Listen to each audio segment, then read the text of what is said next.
Hi, welcome to Tales of Dread. Warning: may contain disturbing content, viewer discretion advised. 2 hours of creepiest glitch in the Matrix stories. Let's go, and don't forget to like, subscribe, and comment on your own stories. I kept dreaming about a woman with long black hair whose name was Aurora, which is pronounced Aurora. They were different dreams, but for some reason her distinct face and name always ended up in them. It got to the point where I would wake up angry and confused because I couldn't find her name on Google or figure out how I knew her. After a few months, she stopped coming, and I thought it was just because my brain was being a jerk. A few years later, on Halloween 2009, I'm at a gas station with a friend. I'm about to pull out and merge onto a highway. I stopped the car when I got a call from a random number, but no one answered. Someone behind me got angry, honked at me, and then cut in front of me instead of waiting 2 seconds for me to move. When they got on the highway, a silver Civic lost control of its wheel and crashed into the car that cut in front of me. I called the police and waited for them at the gas station. It turned out that both drivers had died. I would have done it for sure. If I hadn't gotten that call, I would have called it back a few hours later out of gratitude and curiosity. It rang 3 times and went to voicemail. Hello, you've made it to Aurora. Leave your name and phone number. I've never gotten goosebumps like that before. I called again the next day because I didn't understand what was going on. Some woman answers. We get to talk. I tell her my entire story including the dreams I had. She says she doesn't know how I got her number and that, as far as she can remember, she has never called me. Weird. Find out if she is on Facebook by asking her if she is. Check out the Facebook page of the woman in my dreams. Holy crap, that's her. If that isn't a glitch in the Matrix, I must be completely insane. I don't know how to explain this, and I can hardly believe it. I've only told a few people, and on both occasions, they all said they didn't believe it could happen. I've breathed underwater without any help from a machine. When it first happened, I was about 11 years old. I was swimming in the diving well at my gym one afternoon. The pool is about 14 feet deep and doesn't cover much space. I've always been a strong, confident swimmer, who loves to dive to the bottom of the pool, flip over, open my eyes, and look up at the surface. So I jumped down and sat on the wall. I have a strong need to take a deep breath. I don't believe this thought and laugh at my brain because it's so strange. But the thought comes back, and this time it is very strong. I don't know why I chose to take a breath. I just know I'd never do that on my own. But in this case, I did, and I took a very slow, careful breath in. I felt a lot of pressure, but I was still able to breathe normally. It wasn't water, but the air I breathe. While I was sitting at the bottom of the pool, I took 4 full breaths. After each breath, I felt more scared and upset. My disbelief was outstanding. I got scared and swam as fast as I could to the surface. After giving it some thought, I was able to calm down. My logical mind kept telling me that I must have had a bubble of air stuck on my face, because how else could I have breathed? But after trying to figure it out for 30 years, I've learned that they're always the first thing to come to the surface. It won't just wrap around their face. I tried to do it again that day by diving and diving, trying to recreate the experience. Before I gave up, I got a lot of water up my nose. It did happen again. 4 years later, in the same pool, I took 5 breaths. The same feeling of being so sure that it was safe to breathe. Even the second time, I couldn't explain it. Very strange glitch. I'm not sure. No one has ever believed me, but I have only told a few people about it. I still don't understand. Does anyone have any physics/logic ideas about this? Has anyone else had this happen? When I was 12, my mom let me stay in the truck while she went to the store. As I wait, I see an old man walking toward the truck. He looks at me in a way I can't describe, like I know too much. He stops 5 feet from the truck, looks at me for a few seconds, and then turns around and goes back the way he came. It was scary for some reason, and at that age, it was very hard to understand. After 5 or 6 years, my dad showed me home movies of us at Old Faithful in Yellowstone. I saw the same guy looking at us on camera and at me through the TV. He had the same face and clothes. Since I was a kid, just telling this story scares me. I have had what I call doubling happen around me from time to time. I put something in one pocket and later find it in another pocket, and the original in the pocket where I put it. This has happened with money before, too. When I was a teen at camp was the most memorable time. The leaders all had plastic name tags with their names written on them, but we only got one. At the end of camp, I would keep switching my mind between my hat and my shirt. I just put everything in a duffel bag and went home. When I unpack later, the first thing I do is take out my tag-adorned hat. Okay, so that's where I had it last, and sure enough, a minute later I pull out a shirt with the same name tag pinned to it. When I was a kid, I had a similar thing happen to me for a few years. I used to see it every day, but I haven't in a long time. Someone would have something to play in their pocket/backpack/etc. But when they went back later to get it, it was gone. I would then pull the item out of my pocket, backpack, or wherever it was. I was first called a thief, but when it happened again and again when I wasn't even within 20 feet of the victim, my friends and classmates stopped calling me a thief and just accepted that things like that would happen around me, when I was driving home during a storm. I see that flashing barricades have been put up to block off a side road that leads to a nearby golf course. I also see a Mercedes with its hazards on parked past the barricades. I stop and walk over to the car to see if they need help.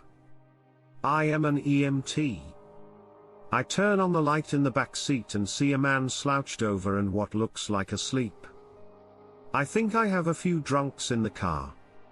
I move up to the driver's window, tap on the glass, and shine my light in. The driver is sitting perfectly still and looking straight ahead. He doesn't blink, flinch, or move when I wrap my window or turn on a light. When I look back, the passenger is slouched over the dashboard. This starts to give me the creeps. I called the sheriff's station and asked for a code to send a unit with no lights or sirens to my location so they could help me check them out. When on the phone, doors are locked. While I'm on the phone with dispatch, I walked back to my truck to get my go bag. She asked me to get the car's license number. Just then, a cherry picker truck from PG&E Power came rumbling down the closed road. I moved to get around the truck to look at the license plate, but the car was already gone. I talked to the truck driver, who told me that an 80-foot tree had fallen across the road and that he didn't think it would be open for at least a day. So the question is why the cargo tree had barricades up one way and down the other. It's made me a little uneasy when I've had to stop at accidents or hazards.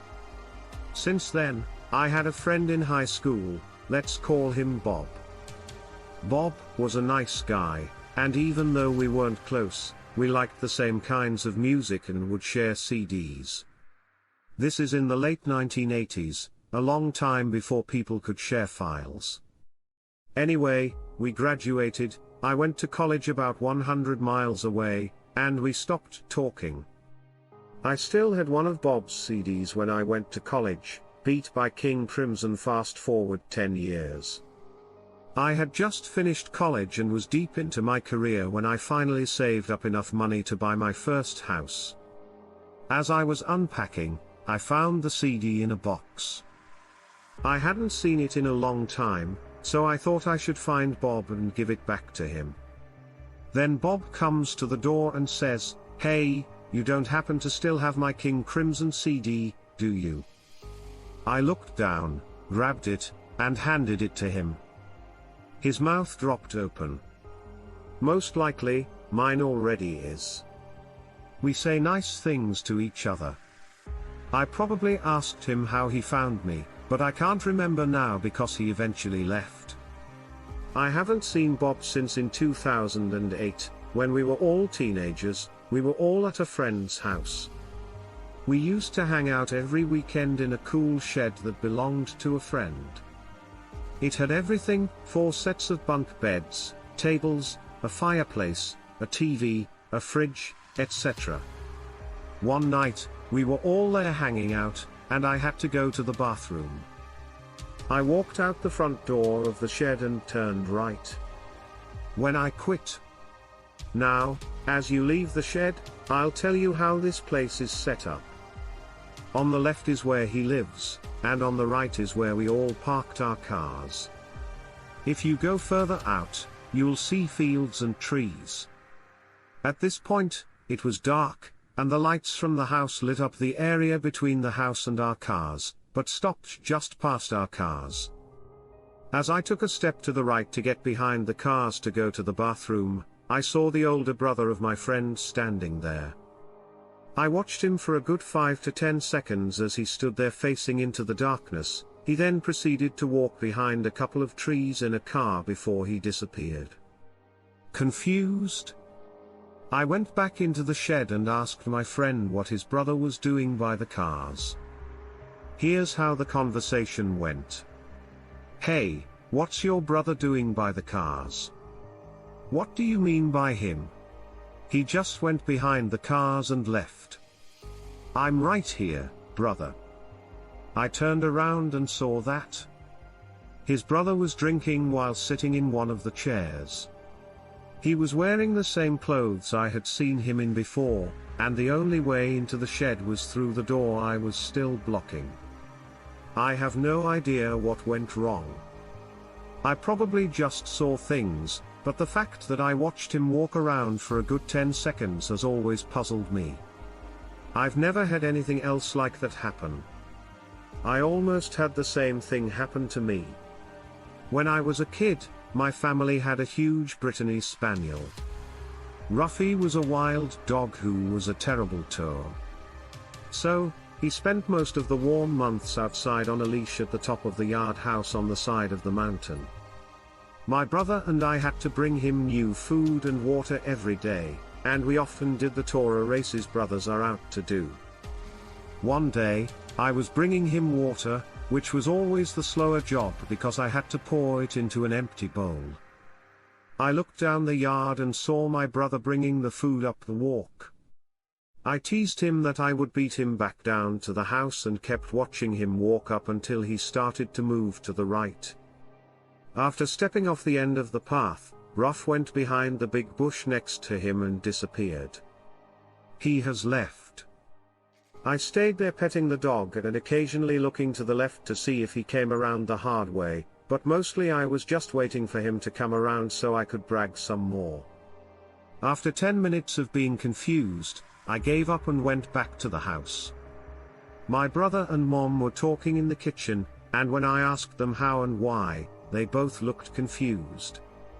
He had made it back to the house without me seeing him the whole way. He hadn't yet been outside. A few years ago, my little sister, Susie, and I were exploring the cottage when we found a pair of walkie-talkies. Now, this was a strange thing in and of itself. The place is big and spread out, and many friends and family leave things behind when they come and go. We run around at night and try them out to see if they work. There's a cutoff range of about 10 to 20 meters. We mess around, and then we find ourselves on opposite sides of the house. When a conversation like the one below happens. Me breaker, come in. This is Thundercat. This is the 7th dragon. We are getting closer to you, but you won't be able to catch me. Thundercat out. Susie laughed and said, who am I? Thundercat is this. Come in, Smith Poop. Susie laughed and said, no, who is this? When I go into the next room, I see Susie looking at a bookshelf walkie-talkie that has been left on the floor. She says hello to me, and the walkie-talkie is still making noise. I watch her. I look at the walkie-talkie and say, wait, who is this? On the other end of the line, there is no more giggling. There's nothing there but nothing. The next house is a couple of kilometers away, and all we can see around us are woods and a scary cave. Susie says she got tired of the walkie-talkie a while ago and that she had nothing to do with the funny code name talk.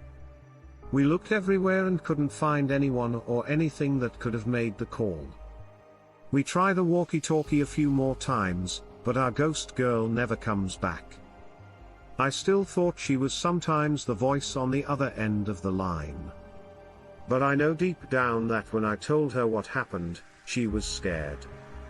I got a job as a lifeguard at a water park resort right after I graduated from high school. I had been there for about a year, and by that time, it was pretty normal for me to dream about work. The dreams weren't usually about dramatic things like saving a swimmer in trouble or giving CPR, but this time I had a dream that one of my coworkers pulled a boy out of a pool who was unconscious. When sleeping, I was only there to help with first aid. Not the primary and the rescue, but I can still picture the boy. After a few days off because of the dream, I went back to work the next day about halfway through my shift. I see the kid from the dream walking with his family through the park. They had just checked in and were still wearing their street clothes, so there was no way I could have seen him before. I almost lost my balance. He didn't drown, but I kept a close eye on him the whole time he was staying at the house my family owns on Cape Cod. The previous owner was a white supremacist with an autistic son named Jimmy. Jimmy liked to wear a trench coat and fedora, climb trees, and shoot cats and dogs with a BB gun. When my parents moved into the house, they found a lot of Nazi stuff in a bedroom. They put it in the shed and gave the previous owner a week to get rid of it. That's when a man in a trench coat and fedora came to see me 5 nights in a row. He looked like a silhouette, as if a strong light were shining from behind him, but there was no light source. He would stand or sit in the corner of the room or sit on the bed across from mine. He once sat in a rocking chair, but when I looked back, he was gone but the chair was still rocking. After doing this for a few nights, I told my parents what was going on. My mom said it was a nightmare, but my dad thought it was interesting. He told me to tell Jimmy that I don't have his things. So, when the figure showed up again in the corner of the room the next night, I told Jimmy, I don't have your stuff. Jimmy walked right up to me, put his face an inch from mine, and then vanished. I never saw him again. Years later, I learned about the house's past. I've often wondered if I'd heard it before and put it out of my mind. Then I'd think about the times I'd met Jimmy. But he was and is very clear in my mind.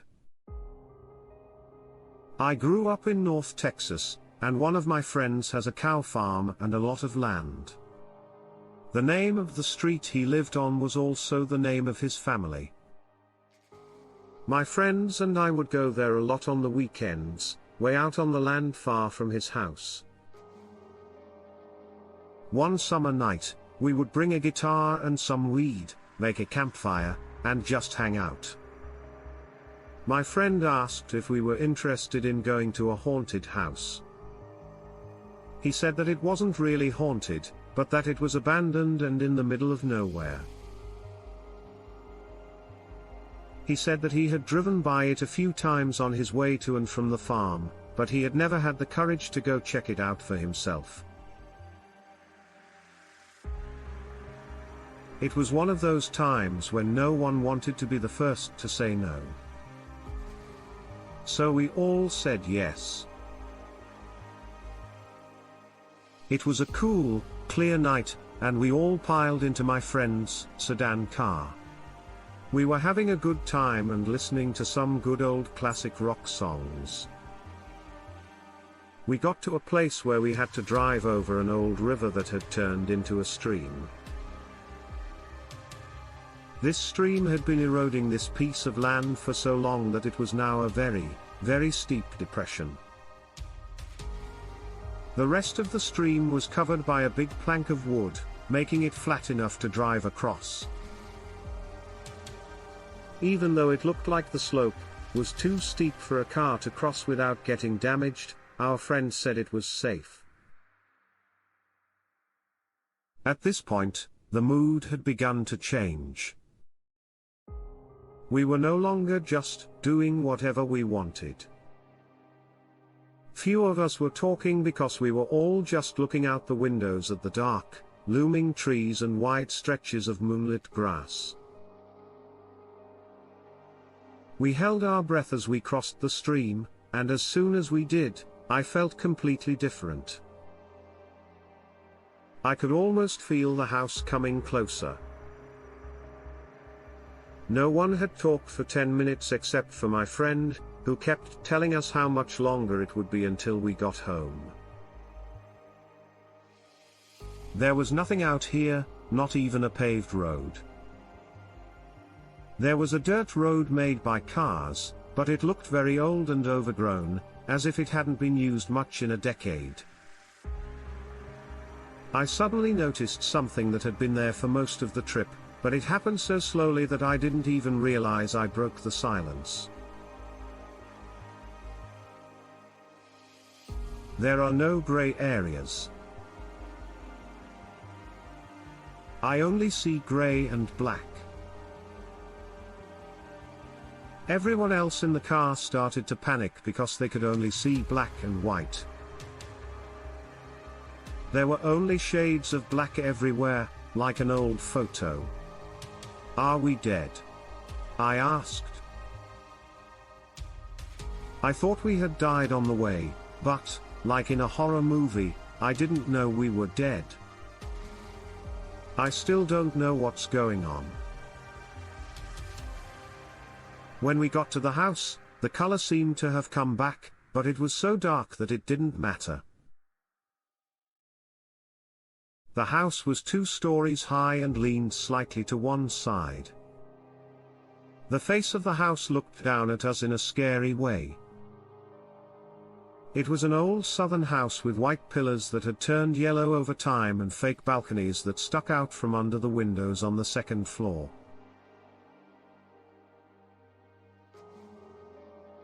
About 50 meters from the house was a big metal silo. The area was lit up by the headlights of our car. Because the darkness had become so settled there, it took a while for it to leave, so we started walking slowly toward the house. In the front yard, there were a lot of freshly dug holes about the size of a small houseplant pot. Inside the holes, we found crumpled pieces of paper with rough drawings that looked like they were made by children. They looked like stick people. Some of the stick figures would be lying down or turned the wrong way around. Some of the stick figures had faces, and they were all sad or angry about something. The silo is where we went. The lock was broken. We went inside with a flashlight and used the light from the flashlight to light up the room piece by piece. It was completely empty and shined like chrome. It smells like sawdust and old oats. I thought I heard a little girl crying, but it could have just been the door hinges. We went to the house at last. All of the doors were off their hinges. There was a screen door, and it was torn in some places. We went inside, split into groups, and tried to see as much as we could. We were all trying to act brave by saying things like, "The thing I'm most afraid of is the floor falling in." There were closets, and we held our breath before opening the doors, but there was nothing inside. Everything in the house was dark and empty. We only had one flashlight, so we might have missed something, but we just wanted to get out of there as soon as possible. We returned to the car. Someone was dared by one of my friends to go home alone, sit in the living room, and close his eyes for 30 seconds. The person said he would do it. I couldn't believe it. That's something I could never do.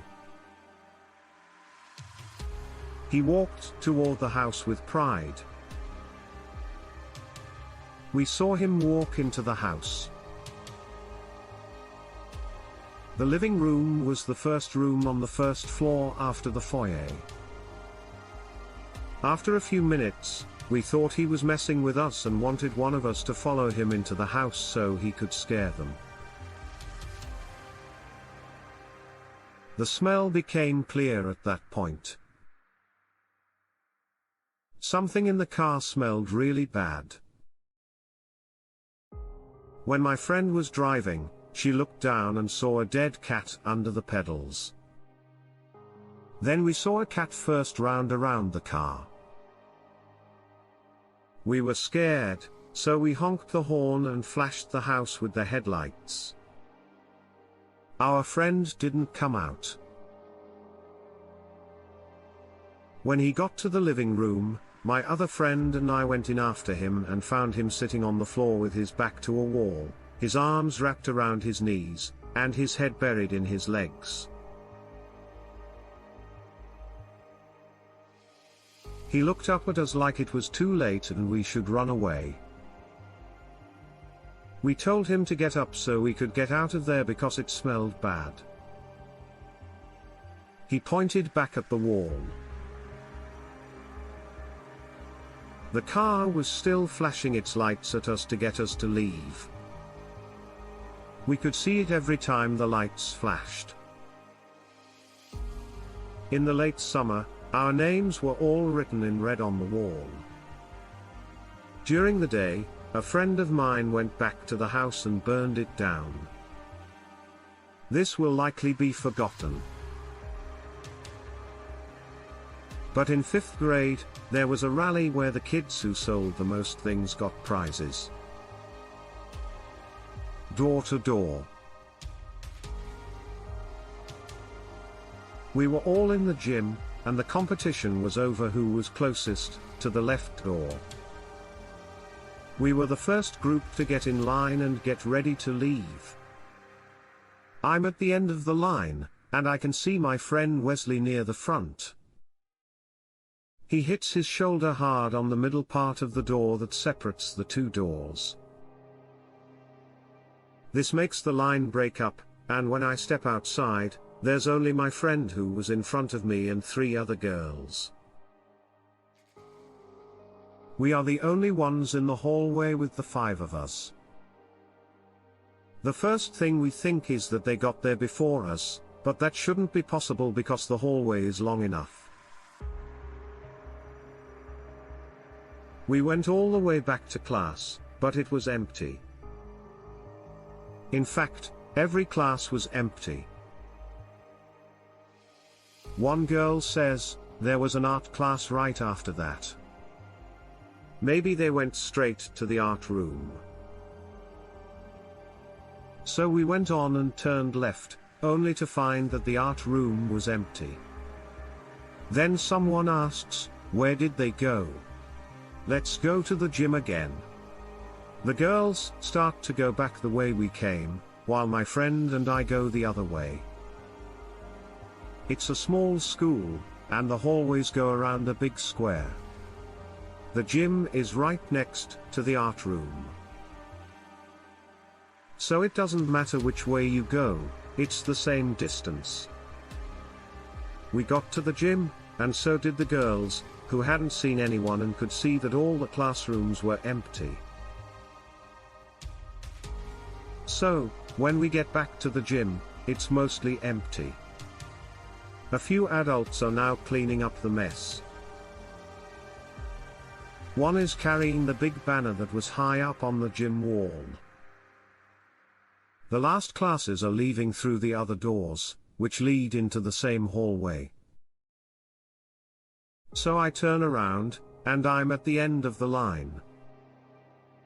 When I first see my whole class filling up the doors, I think, wow, how did I miss that? I don't get it. But then I see that my friend Wesley is still far ahead of me in line. Hit his shoulder hard in the middle between the double doors. When I turned around again, I saw that the adults were just starting to clean up, and the big banner was still high up on the wall. I talked to the other 4 of them. We all agreed that this had happened, but none of us knew why.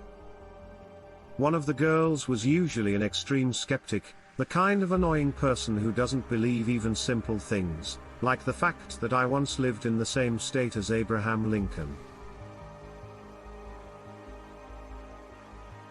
She didn't know what was going on and was ready to believe something strange was going on.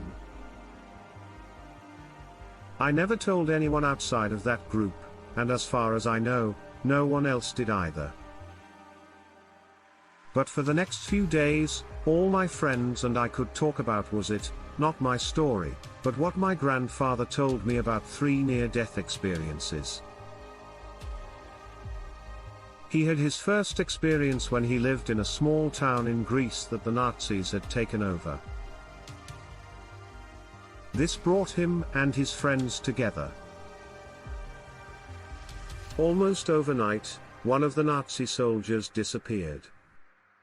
In the end, the other Nazis thought that my grandfather and his friends had killed him, so they lined them up against a wall to shoot them.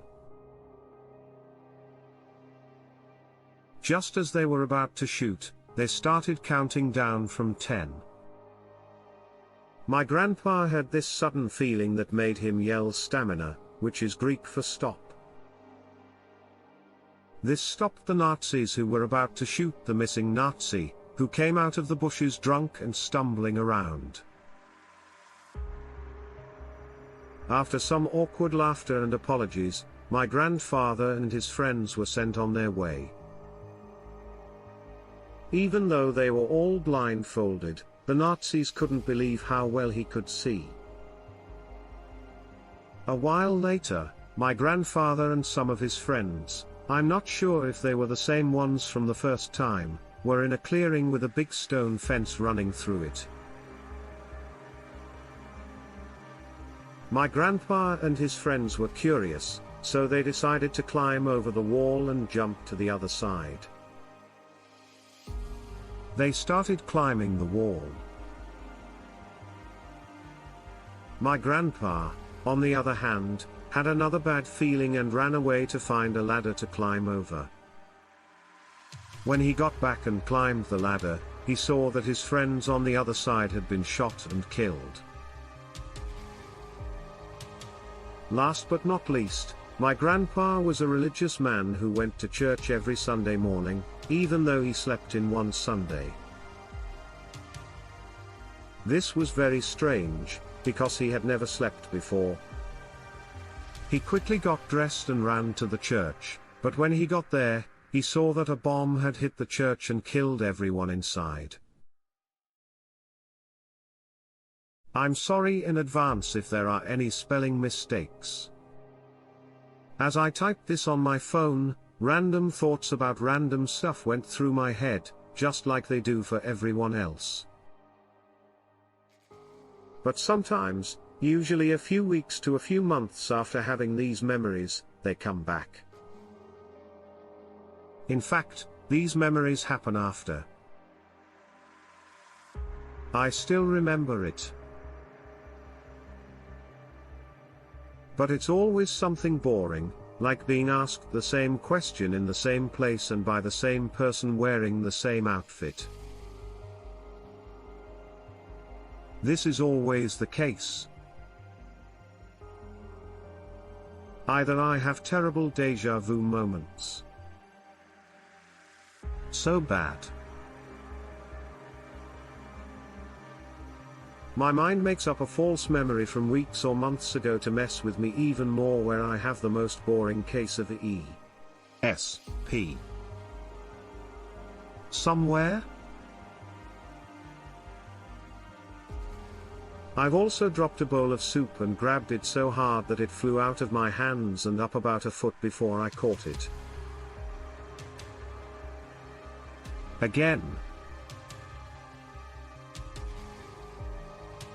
When I was about 8 years old and swinging on the swing set in my backyard, I didn't drop a single drop of soup. I tried to jump off as far as I could, as I always do. Most days I could maybe go 2 or 3 miles. That day was very important. That day, I jumped off, and as best as I can describe it, I flew about a foot above the ground. I remember gliding for about 6 meters before I thought, okay, that's far enough. I'm getting close to the garage now. At that point, I started to fall, and the speed at which I landed is still the best running speed I've ever had.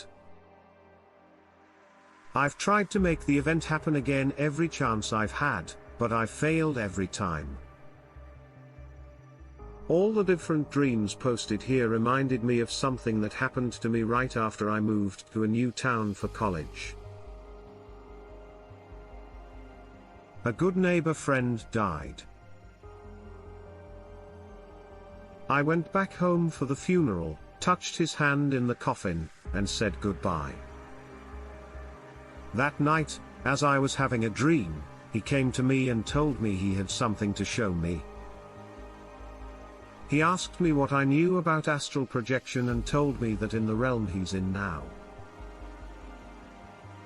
he can wake me up from a dream, and take me to the astral plane. We went to a lot of cool places, and then he told me he's safe and happy, but he couldn't tell me right away because he couldn't find me in my new town. He suddenly stopped talking, grabbed my shoulder, and said, 12:51. My mom started yelling at me right away, and when I woke up, I looked at the clock and saw that it was 12:51. My mom said she never told her just to get up at a certain time. I always have things like this happen to me. Back when I was in elementary school, I used to feel like I was almost psychic. Things would happen in a way that made what I did feel more right than it should have. I would dream about the least important things. A kid in a blue shirt was swinging on a tire while the recess monitors talked about a soccer tournament next week. I would then sit on a bench and wait for no reason. Then, about a week later, the dream would play out exactly the same way in real life. It feels like I'm looking through my eyes, but I don't know what the universe is telling my body. I remember a dream I had when I was about 4 years old as being the most exciting. That happened 12 years later when I walked into a white room with green trim and textured walls. There were people with instruments all around, and then a big man with a messy beard wore a brown shirt and pants while the sun hit his podium. I almost lost it in band class my junior year when my prediction from more than a decade ago came true. 8 years ago, around this time of year, I was reading a forum about John Titor, the time traveler. I thought the story was interesting, but I'm pretty sure it was all made up.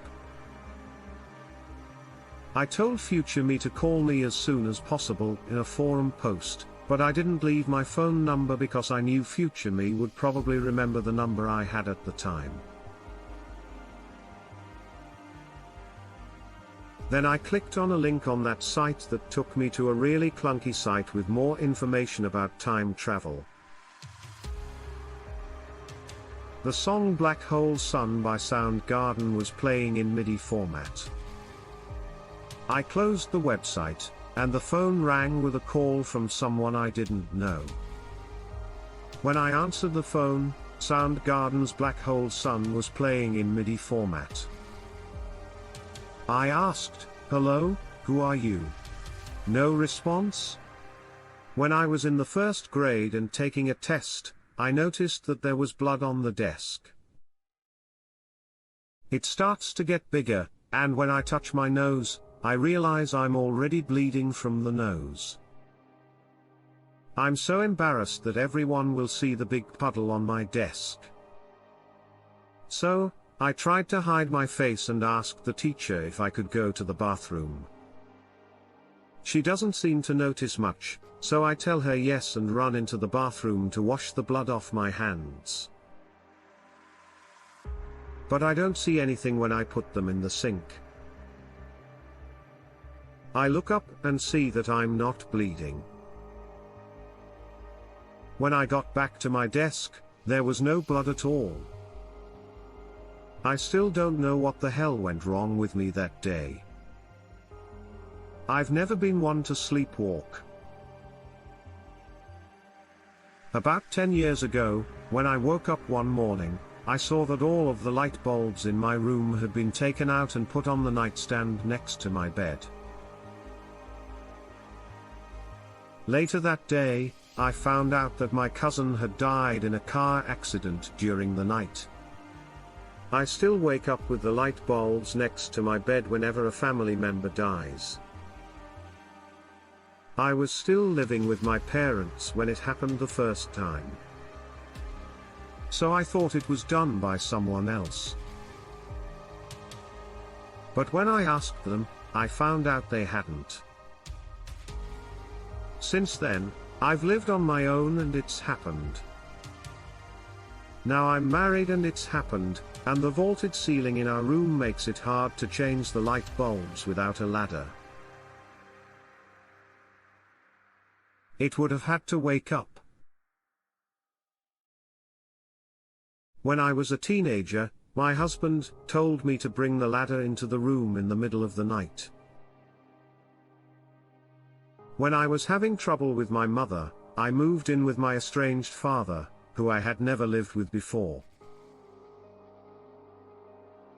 He was never there for me as a child because he used drugs, but he was able to stop using drugs, get a job, and join a he loved anti-king and other random crap gathering. He found a painting on an old moonshine jug that was sitting on a tree stump one day. It was so clear that it stood out. I even wrote a short story about how the jug ended up on the stump and how it got there. After living with my dad for about 9 months, he began drinking and using again. After he took my coins to buy drugs or something, I left. He had already sold jug on a stump, and anything else that was worth even a little bit to pay for his habit. Soon, he was back in prison for stealing money from someone to buy drugs and alcohol. Since then, 12 years have passed.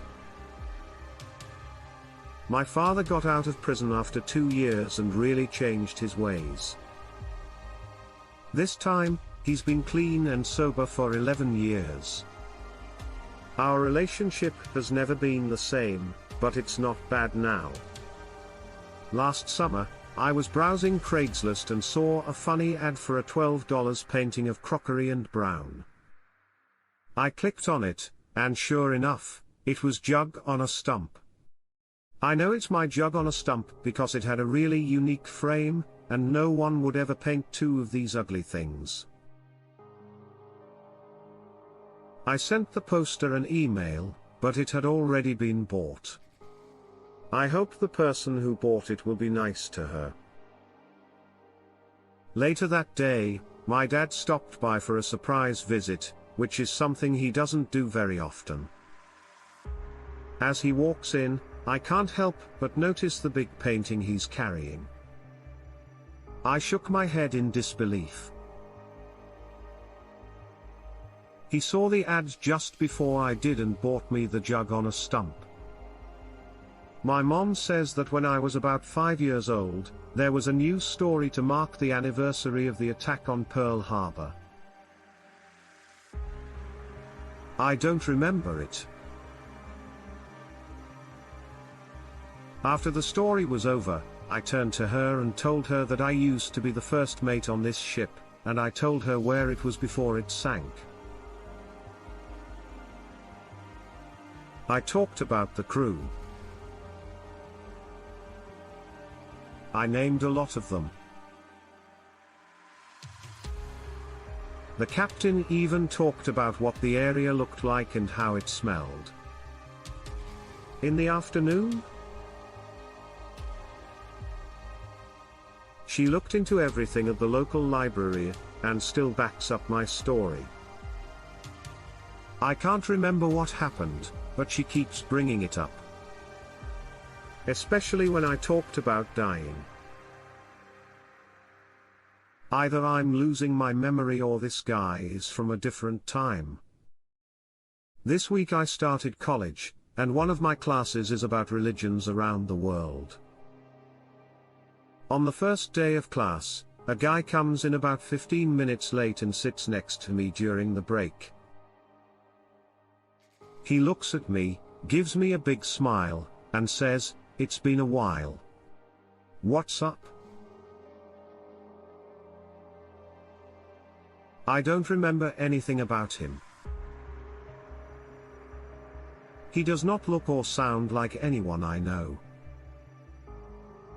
And I usually don't forget people, even if they were only in my life for a short time. I wanted to know who he was and how he knew who I was. His full name was given to me. Still didn't sound familiar, and he said he knew me from a private school called Homeland Village or something like that. He said that I was at the photo shop to take a class. He also said the names of some of the other students, and he ended his story by saying that we were all at the same Halloween party. Once. I've got one. I've never been to private school or even heard of the one he mentioned. I've also never taken a Photoshop class, and I've never been to a Halloween party with more than 6 close friends. I thought he must have mixed me up with someone else. But here's the big surprise. He knows me by a name I don't use anymore and said I had a crazy hairstyle I haven't had in years.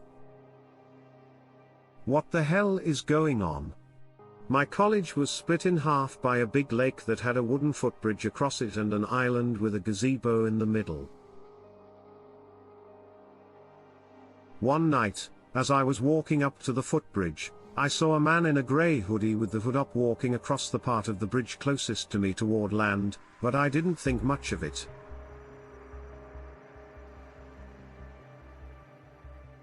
Of course, there was a big oak tree next to the sidewalk at that very moment. I couldn't see the bridge for a split second because of a tree. When I got past the tree and turned back to look at the bridge, the guy in the hoodie was gone. He couldn't have walked past me off the bridge because I would have seen him, and he also couldn't have turned around and made it back to the center island. The next semester, when my friend came back from studying abroad, something he said reminded me of what I had seen, so I started talking about it and said, "I saw something weird on the bridge." His eyes lit up, and he asked, "Where did that guy in a hoodie go?" He said he saw something like that when he was a freshman, but he didn't say anything about it because he thought his eyes were playing tricks on him. When I was looking at colleges, I was walking down a stairwell to see a building when I passed a girl about my age. We both looked past each other and then stopped, turned around, and looked at each other again for a moment. We did nothing but look at each other. I felt like I'd just met someone I'd known all my life, but I'd never seen.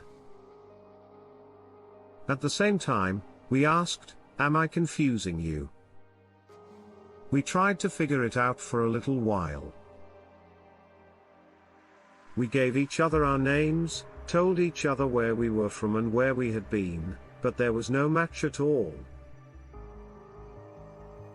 She seemed to feel the same way I did, as if she had known me her whole life.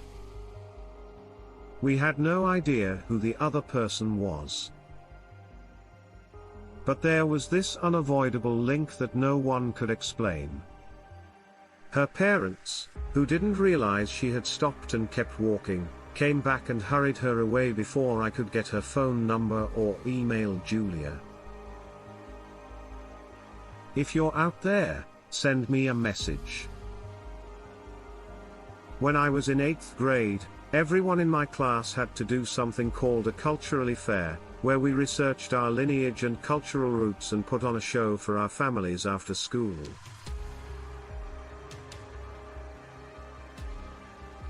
A friend and I are walking around the empty halls because we're bored before the show starts. I bet him $10 for no good reason. I can open any locker, but it's up to him to tell me which one to open. He takes my bed and chooses a locker at random. To make sure it's locked, he shakes the handle and turns the dial a few times. I remember that it was in locker 424. So I look at him and say, "PSSSSHHH, look at this." I give it 6 spins, right. 24 to the left, 34 to the right. I remember thinking in my head that these numbers make sense. When the latch is lifted, the door swings open. Something similar happened to me in high school history class. I liked history and did well in class.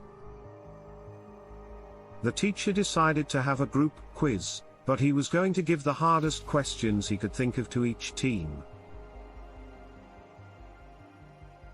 My group won because we got all the answers right, which was mostly because I was honest and didn't care what other people thought. So a player on the other team says, "Jesus Christ, danger. MACD boom. Did you learn the whole book by heart?"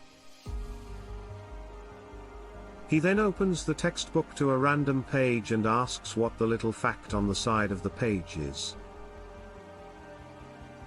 On page 492.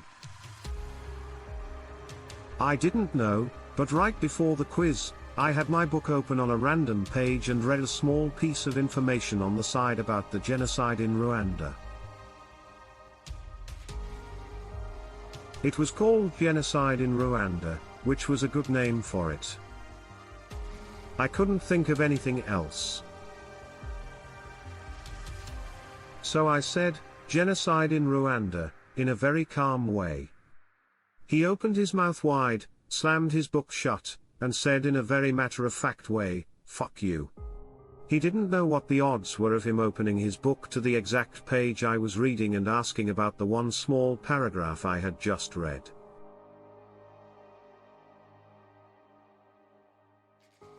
Even now, it's still my favorite mindfuck. I used to work in music and tour with this band. Matt, the guitarist Josh's best friend, died a few years ago. He talked a lot about the kid, who seemed like a great guy from what he said. Josh had a recurring dream in which Matt was standing on an empty street, which Josh thought was a metaphor for purgatory. Josh had all these conversations with Matt in his dreams, and because he had accidentally overdosed, he felt like his spirit couldn't move on. At the end of the dreams, Matt would take a bowl from a street light on the street. They were in the middle of the street. Josh had told me in great detail about his dreams, so I could almost see what the street looked like. Getting there. We had been on tour with these guys for about 6 months. They were big fans of Bright Eyes and wanted to visit Cassadaga, Florida. Bright Eyes singer wrote an album there, and it is a really creepy spiritual medium place. 6 of the 7 people I was with are all atheists, which might be worth mentioning. So, we drive to Cassadaga at around 2 o'clock or 3 o'clock in the morning. As we drive around, all of a sudden a big black dog walks into the middle of the road, stops, and just looks at us. The guys in this band were as weird as funk. They said things like "follow the dog, it's trying to show us something," and I just think they are all fucking idiots. We followed this slow-moving dog for a few blocks, but when we turned a corner, the dog ran away. We tried to speed up, but Josh said, "Stop the effing van, this is it." We were all confused. And when he gets out of the van and looks around, he says, "This is it. This is the street I see in my dreams." We talked for about 15 minutes, and the way he described the street, with houses on the left and a park on the right, it was definitely the street. As we get in the van, a street light goes out, and we just drive away. He says that after that, he never dreamed about it again because everything was over. I used to work in a building with 3 basement levels and a piece of lab equipment on each level. I usually did my work down in the basement. I had the only key, there was a wired phone in there, and sometimes I work late, but not this night. I was sleeping alone in my apartment when my girlfriend called me at 3 a.m. on my cell phone. She was crying, and she asked me why I scared her. Someone who sounded like me called her from that basement phone just a minute ago, and slowly said her name until the line started crackling and going out. My house was 10 miles from where I worked.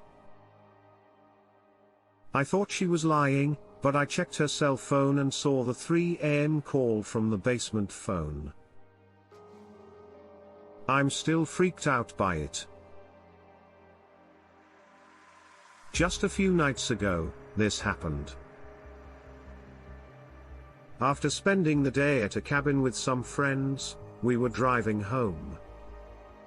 We were on our way to LA, so, as usual, traffic was kind of bad. Even though there were people in both cars, we didn't try to stay together on the road. The other car in front of us called us at one point and asked if we had hit the traffic yet. Luckily we hadn't, so we got off the next exit and took side streets. An hour later we got home and checked up on the other car.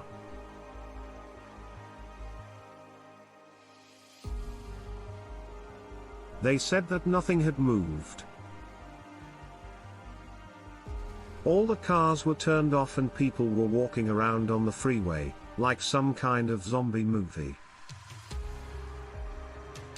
The helicopters and hordes of cop cars didn't ease the tension either. Back at the house, we were looking online to try to figure out what happened but couldn't find anything. So we started joking about there being aliens and the government was trying to cover it all up. Eventually we found a report on SigAlert, an official California Highway Patrol website, that a silver Honda Accord had stalled in the carpool lane, right where traffic was stopped. We took a screenshot of it and sent it to the other car. 5 minutes later we get a call from the other car. "Did you see the report we sent you, a CIA? But did you just find that cause traffic barely started moving a minute ago?" But right after I read the report, we were in the carpool lane and it suddenly stopped. I looked up, and a silver Honda Accord stopped right in front of us. The man got out of his car and opened the hood. He is now trying to figure out why his car stopped working. We still don't know what really went on. No one told anyone about it, and no news station talked about it that night. So this is all about my brother. First, his name, Samuel, comes from the prophet Samuel, who hears God calling his name. This, too, has a story behind it. But anyway, he has had some very strange visions on 2 different occasions. The first time was when nobody in the family knew that my mom's brother had died. But when my brother woke up that morning, he told my mom that someone would die that day. My little brother is a very quiet kid who doesn't say a lot of strange things. My mom was completely scared and thought I was crazy. Later, we found out that her brother had died. The second time was on September 11, 2001, when her little brother was 4 years old.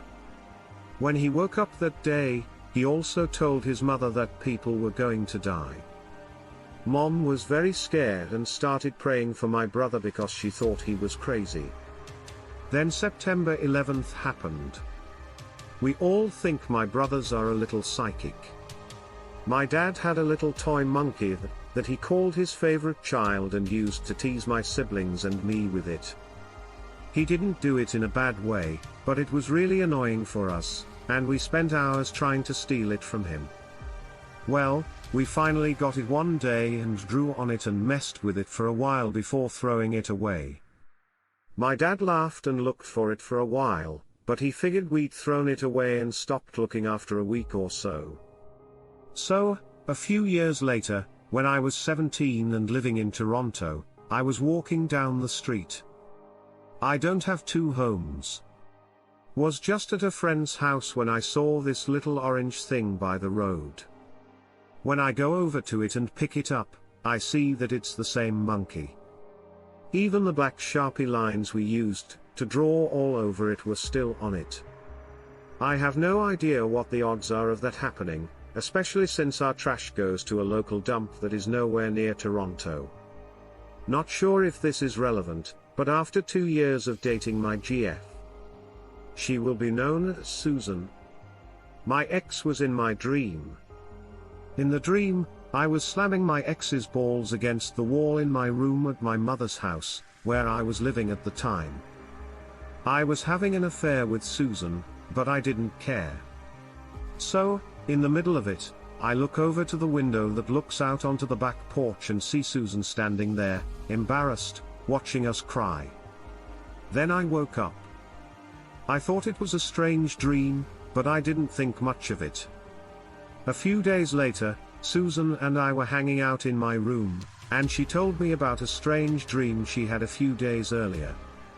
She told me about my dream, but from her point of view. Taking a look out the window. It scared me to death. At the time, I didn't say anything about it. Even though it's been 5 or 6 years, I still haven't said anything. I've never been able to figure out how to explain this, and it still bothers me. I'm not sure if it's a glitch in the matrix or something from a past life. I've only told a few people about this in my life. So, internet, here you go. Anyway, when I was about 5, my dad, his girlfriend at the time, and I went to a theme park and walked around. I saw a girl my age and knew right away that it was her. I had no idea what her name was or how I knew her. I just knew that I knew her and that I had missed her. When we looked at each other, I could tell right away that she knew who I was. We both ran toward each other, gave each other a tight hug, and started talking in a happy way. I remember looking up at our parents and seeing them talking, shrugging, and laughing like WTF. Our parents let us walk around with each other for a while and then let us ride the tram thing to another part of the park. I remember that when we rode the tram, they let us sit in front of them on our own seats and hold hands. I remember that in the end, our parents made us go our separate ways. I had to keep her from leaving. We hug each other again, and then we go our separate ways, never to see each other again as far as I know. Like I said, I have never forgotten this or figured out why it happened. When I was stationed in Italy, I had my own house in Courtenay. It had 3 bedrooms, which was way too much space for me as a single guy. I slept in the living room by my TV because the back bedrooms and hallway were always cold and gave me creepy vibes, but that's not the point. I had a dream. One night, a little boy with golden hair ran from the back hallway into the living room for safety. I picked him up as demons came out of the hallway and the corners of the living room and surrounded us. I ran to the door on the side of my house that led to the porch, but Cerberus was there. Then I ran to the front door, but they were also coming down the street. At this point, the child started to glow very brightly, and the demons made a hissing sound and went away. When I woke up a week later, my uniform jacket was hanging on the dining room chair, and there was a golden hair on it. No one I knew had long, curly, blonde hair. No one who came over would ever be alone. But there was just this one hair. I didn't care. But a week later, I found a single blonde hair on the pillow of my couch. It made me think, but I didn't care. A few weeks later, I was walking down that hallway when I saw a single blonde hair coming out of the hole for the incense stick on a nearby shelf on my incense box. I still find golden hairs every now and then. When I was a sophomore in high school, there was a cute blonde girl in my history class who a lot of the guys liked. She wasn't a very interesting person. She was just a cute girl who was kind of funny. Anyway, this girl was an exchange student from Germany. After a few months, she just stopped coming to class. It was strange for a week or 2, but then I started to wonder what had happened to her. I asked a friend if she might have moved back, but he didn't know who I was talking about, and I soon found out that no one did. I still don't know if the whole thing was a dream and my mind is playing a trick on me, or if someone really did go missing from my history class and everyone just forgot about them. So, I worked in a call center for the White Pages, where people from all over the country call. I live in Greece and want to know about phone numbers and other things. From 11 a.m. to 3 p.m. was my shift. At the time, there were about 2,000 of us getting calls every second. We didn't get the caller's ID number or any other information about them. We just heard a beep, and then the phone line opened on its own. I hadn't talked to my cousin who also lives in Greece for months. Even though he didn't know I worked there, he called to ask for my parents' number so he could talk to my dad about something. After the first excitement and laughter, I get the call. We end the call. Not any later than 10 minutes. I have answered 6 to 7 lines since then. He calls back because he forgot to ask for the number the first time. A couple of months later, when he calls again, this same cousin is in a different city and wants to switch internet and phone providers. So, on this day, he calls the information number again. I was filling in for a friend and working from 3 o'clock to 7:07 p.m. I answer the phone with about 1,500 other people. I get another call from him. He still says he has only ever called this number 3 times in his entire life. Not as scary as some of the other editors' stories, but the odds are still very high. I worked at Speedway for more than a year. I started smoking there, and it was also where I had a nervous breakdown. By the way, it was a small speedway right next to a poor neighborhood. Anyway, one night, I was working alone again because the store was so small, and I even closed it by myself. One of my regular customers came in and asked for a tall pack of soft Marlboro Reds. Now that I had been working for a while, I had a pretty good way of taking the cigarette packs out of their little boxes and putting them on the counter.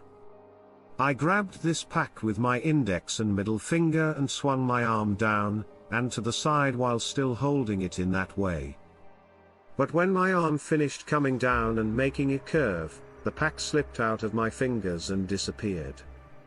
The pack didn't make a sound when it hit the floor or the wall.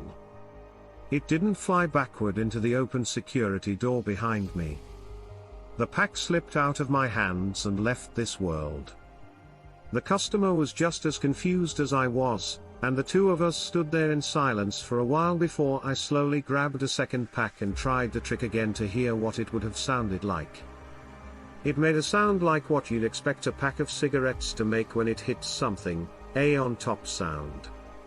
So, even though I was a little scared, I sold him the pack and then looked all over the store for that lost pack. I even looked everywhere in the store, behind racks and so on. You know, a distance that the pack would never be able to go. Nothing, but I guess it was still kind of weird even though it was cool. I've had other things like this happen to me, like water cups that disappeared. Now that I think about it, those chocolate toys were my childhood toys. Often, things like this happen to me. Maybe I'm a sweet for wormholes. Where do you live? It's a very big and beautiful city, and, funny enough, it has the same street names as the Matrix. On really nice days, one of my favorite things to do is to go downtown and follow strange-looking people around to find out what they're up to. I think this is what the French call being a foreigner, and I've seen some really, really strange things while following people that could be compared to Matrix glitches, even though I've never really thought of them that way before. A few summers ago, he was. On Saturday, I was in downtown with a group that trains for parkour. Around 6 p.m., the meeting was coming to an end, and everyone was getting ready to go home or somewhere else. I was sitting in a big tree that my friends and I like to climb and looking down at a very strange man who had been watching us since 10 a.m. I'd guess he was in his late 20s. He was thin but strong, and wore cargo shorts, a bright green and pink short-sleeved shirt, and sunglasses. He didn't do anything but sit there for the whole 8 hours, maybe shifting in his seat when he saw something interesting. At this point, there were only 4 people left. We were one tracer, 2 of his female friends, and me. The man got up, walked over to the group of 3, and said something. It looked serious, and the 2 girls stood up straight, while the one male threw his hands up in the air and quickly dropped them to his sides in a wild shrugging gesture. They were just too far away to hear. I jumped down from my tree but tripped and fell on my way to the other three. It looked like the man had left, because I saw him hurrying down the stairs toward Michigan Avenue, which is the main street in downtown Chicago. I really wanted to follow him, but I first wanted to make sure he wasn't crazy. When I got to the last three teens, the two girls were still standing in the same place. Before, they were very quiet. When I asked about the man sounded annoyed and said, "What man? It's just me and these two for a moment." He looked like he was trying hard to remember the man the way he should remember him, but when it became clear that he wasn't going to say anything about the matter, his face relaxed. I turned around and ran down the stairs in the direction of Michigan Avenue. I looked to the left and right, then back to the left and right. I couldn't find him. He had been walking for less than a minute, but he was already out of sight.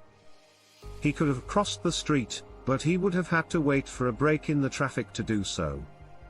Other than that, the street was strangely empty of people. On my right was an empty park, and on my left was a busy street with no one in sight. Then I heard a scream from behind me, so I ran back to the park and saw the two girls standing over the guy. When I pushed them back, I saw a man who had fallen over and was drooling blood and saliva. He looked like he had just been beaten badly. Just got hit so hard that it knocked the wind out of him. He was one of the biggest and strongest guys. I know he could have easily killed 2 or 3 other people in the park. But he was already out of the game. I asked the girls if they saw what was going on. They said he was talking to himself and then just fell down. I told one to call an ambulance and kept asking questions of the other. When I asked about the man, they said they didn't remember any man. I asked if they remembered that I had been there before. They also couldn't remember that. Very odd. The mess was taken away on a stretcher by the ambulance as soon as it got there. As I tried to tell these girls in detail what had happened in the last 10 minutes, they wouldn't believe me about the man in neon green and pink. When I moved into my new house at age 18, my black lab couldn't wait to get out and look around. He is being held back so he doesn't hurt himself while the boxes are being opened. He ran up and down the stairs, looking at the rooms and sniffing the toilets in the bathrooms, because he was so excited. We all went down to the basement, but when we turned around to see where he was just standing at the top of the stairs and staring at us. He wasn't panting or wagging his tailing. We asked him to come with us down. But whatever we did, he just stood there and looked scared. While he was down there, we picked him up and carried him down with us. We brought him back up because he was so scared. Months went by, and he was still scared of the basement. While I was on the side of the basement where the laundry was, I saw that there was a panel that could be moved under the stairs. When I moved it, I found an empty space in the middle of which was a single ceramic doll staring at me with a blank look. I took it off and put it in the trash outside after taking it upstairs. The next time my dog came inside with us, he didn't think twice about following me down the stairs to the basement. He did this until the day he died. I was using my desktop computer.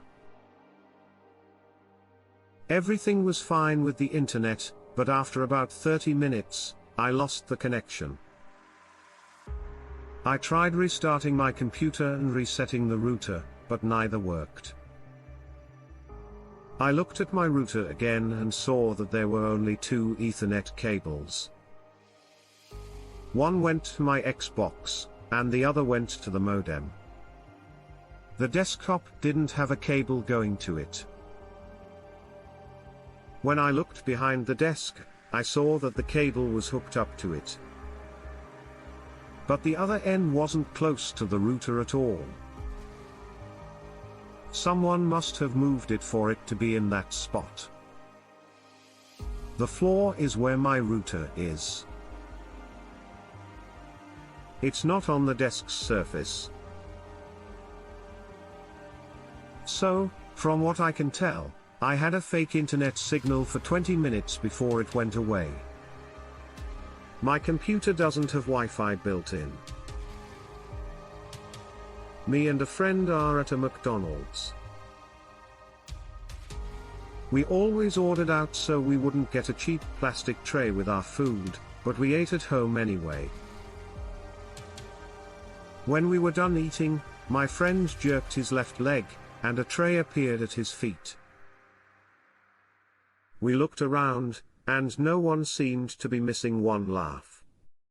As far as we both know, his leg made a tray appear once more. I just remembered that I told my roommate good night. I think it was around 11 p.m. when I got ready for bed. I remember turning off the light and jumping into bed when I heard my roommate's music. I get comfortable and roll onto my right side. My heart stops when I see a short two-legged creature walk straight through the wall next to my bed. I jump and roll to my left when I see something else walk through the wall to my left. The room is empty when I jump out of bed and turn on the lights. My roommate's music is also gone, and I start to freak out. I crept down the hallway and softly knocked on my roommate's door. He tells me to come in, but he has no idea what I'm doing. He had turned off his music because he thought I had gone to bed hours ago. He's right, hours have gone by, and it's now after 1 in the morning. My heart is racing as I sneak back to my room. I'm a little late with this. But twice in my life, I've had experiences where I was a younger version of myself. Both times, I was with people who didn't see the person I saw. When I was in middle school, I walked home and saw myself. He was a boy about my age who looked just like me. He was wearing my favorite shirt and a blue towel as a cape, just like I was, and his hair was the same color as mine. I used to have blonde hair, but now it's dark brown. He was running full speed and stopped when he saw me. We didn't say anything, it just happened. My friend was about 100 feet behind me and couldn't see any of this. Later in college, I was at a high school and saw myself in the dining hall. Only about 5 years younger, same jeans, the exact same plaid shirt that I wore until it had holes, the same hairstyle, everything, even the same color bag worn on the same shoulder. He looked totally lost, and we only looked at each other for a second. Then he left the dining hall. I yelled at him, and my friend thought I was crazy for yelling at someone who wasn't there. Mine isn't too crazy, but it made a good day even funnier. I was riding my bike around the nearby town of Laura with some friends, and we were going to swim in the nearby gorge. We got a case of 12 cream sodas and tried to ride our bikes with one of the cases on one of the handlebars. This was, of course, a bad idea, and when we got to the crosswalk, it fell over and broke open, sending cans everywhere. We saved 9 people, which is 3 for each of us since there were 3 of us. Not bad. JPG anyways. As we're biking, I being paranoid about dropping things again as I am. There are only 2 in my hands. I asked my friends to add up what they had. Each of them has 3. I'm a little upset, but losing one cream soda wasn't a big deal for me. So I looked in every pocket, but there was no cream soda. I figure it must have fallen out. Now, we parked our bikes on a nearby forest trail. As I got off my bike, I kicked a cream soda can that was sitting near my foot. I didn't hear any of them fall, and they weren't rolling down the trail. It wasn't doing anything. I ask if any of my friends have lost one because I still have both of mine. No, they said. When we stopped biking, the mysterious cream soda can that had disappeared was at my feet. For a second, I thought about this and wondered if I had put one in the water bottle holder under my bike. Even though it makes sense, there was already a water bottle there. We thought it was a wormhole, but it could have also been a mistake in the matrix. Okay, this is such a cool thread. I had to sign up in order to talk about what happened to me. 2 days after I turned 8, it happened. We had just moved into the town where I live in Finland. Our apartment was on the 8th floor of one of these cheap-to-rent high-rises. My grandma gave me a few comic books as a gift, and I've been reading them ever since. I have about 10 to 15 different comics in the stack. One of the books was a Spider-Man comic. It wasn't about the usual spider, but about Peter Parker's clone acting as Crimson Spider-Man, or at least that's how it was translated to end. My parents were still at work when I got home from school, so I started reading this comic at some point. The main character is crouched on a roof and jumps down, landing on the spider. Crouch down with his hands between his legs and not do anything. I just put the comic down, walked to our balcony, and used a chair as a ladder to climb over the fence. As I was sitting there, I saw a man across the street and down the block. When he saw me sitting there, he ran to our house. At the same time, I'm getting this really calm feeling. I took a deep breath, closed my eyes, and jumped down. When I did, I heard the man yell "Age a lotta one no," which is an abbreviation for God help me. Then I heard the wind in my ears, and the next thing I knew, I was crouching like Spider-Man on the ground. The man runs around some tall bushes just as I stand up. When I do, he stops dead in his tracks, loses all color in his face, and stands there looking at me with terror in his eyes for a few seconds before slowly walking away without taking his eyes off me. Before he gets back to the corner where he turns away, I went back to the lower door and realized I had left my key inside.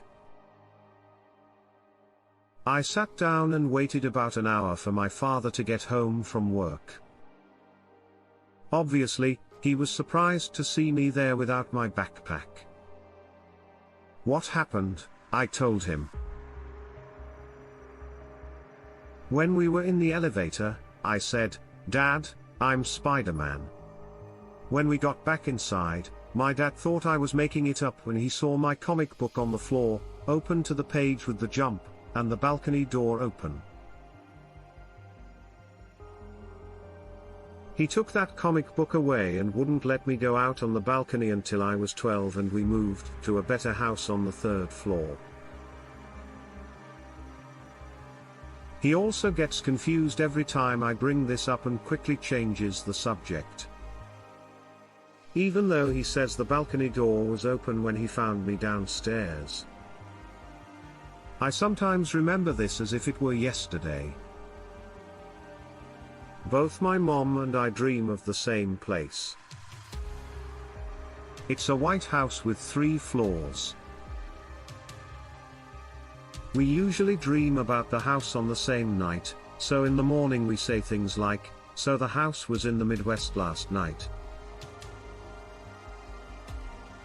The first time we knew we had been dreaming about the same house was when my mom came out and said she had just had the scariest dream ever.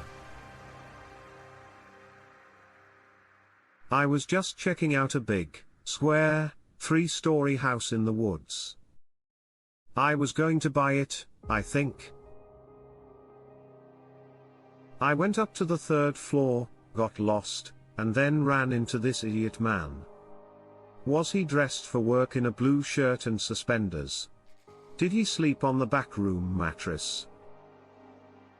Was there a hole in the kitchen floor on the 3rd floor? Yes.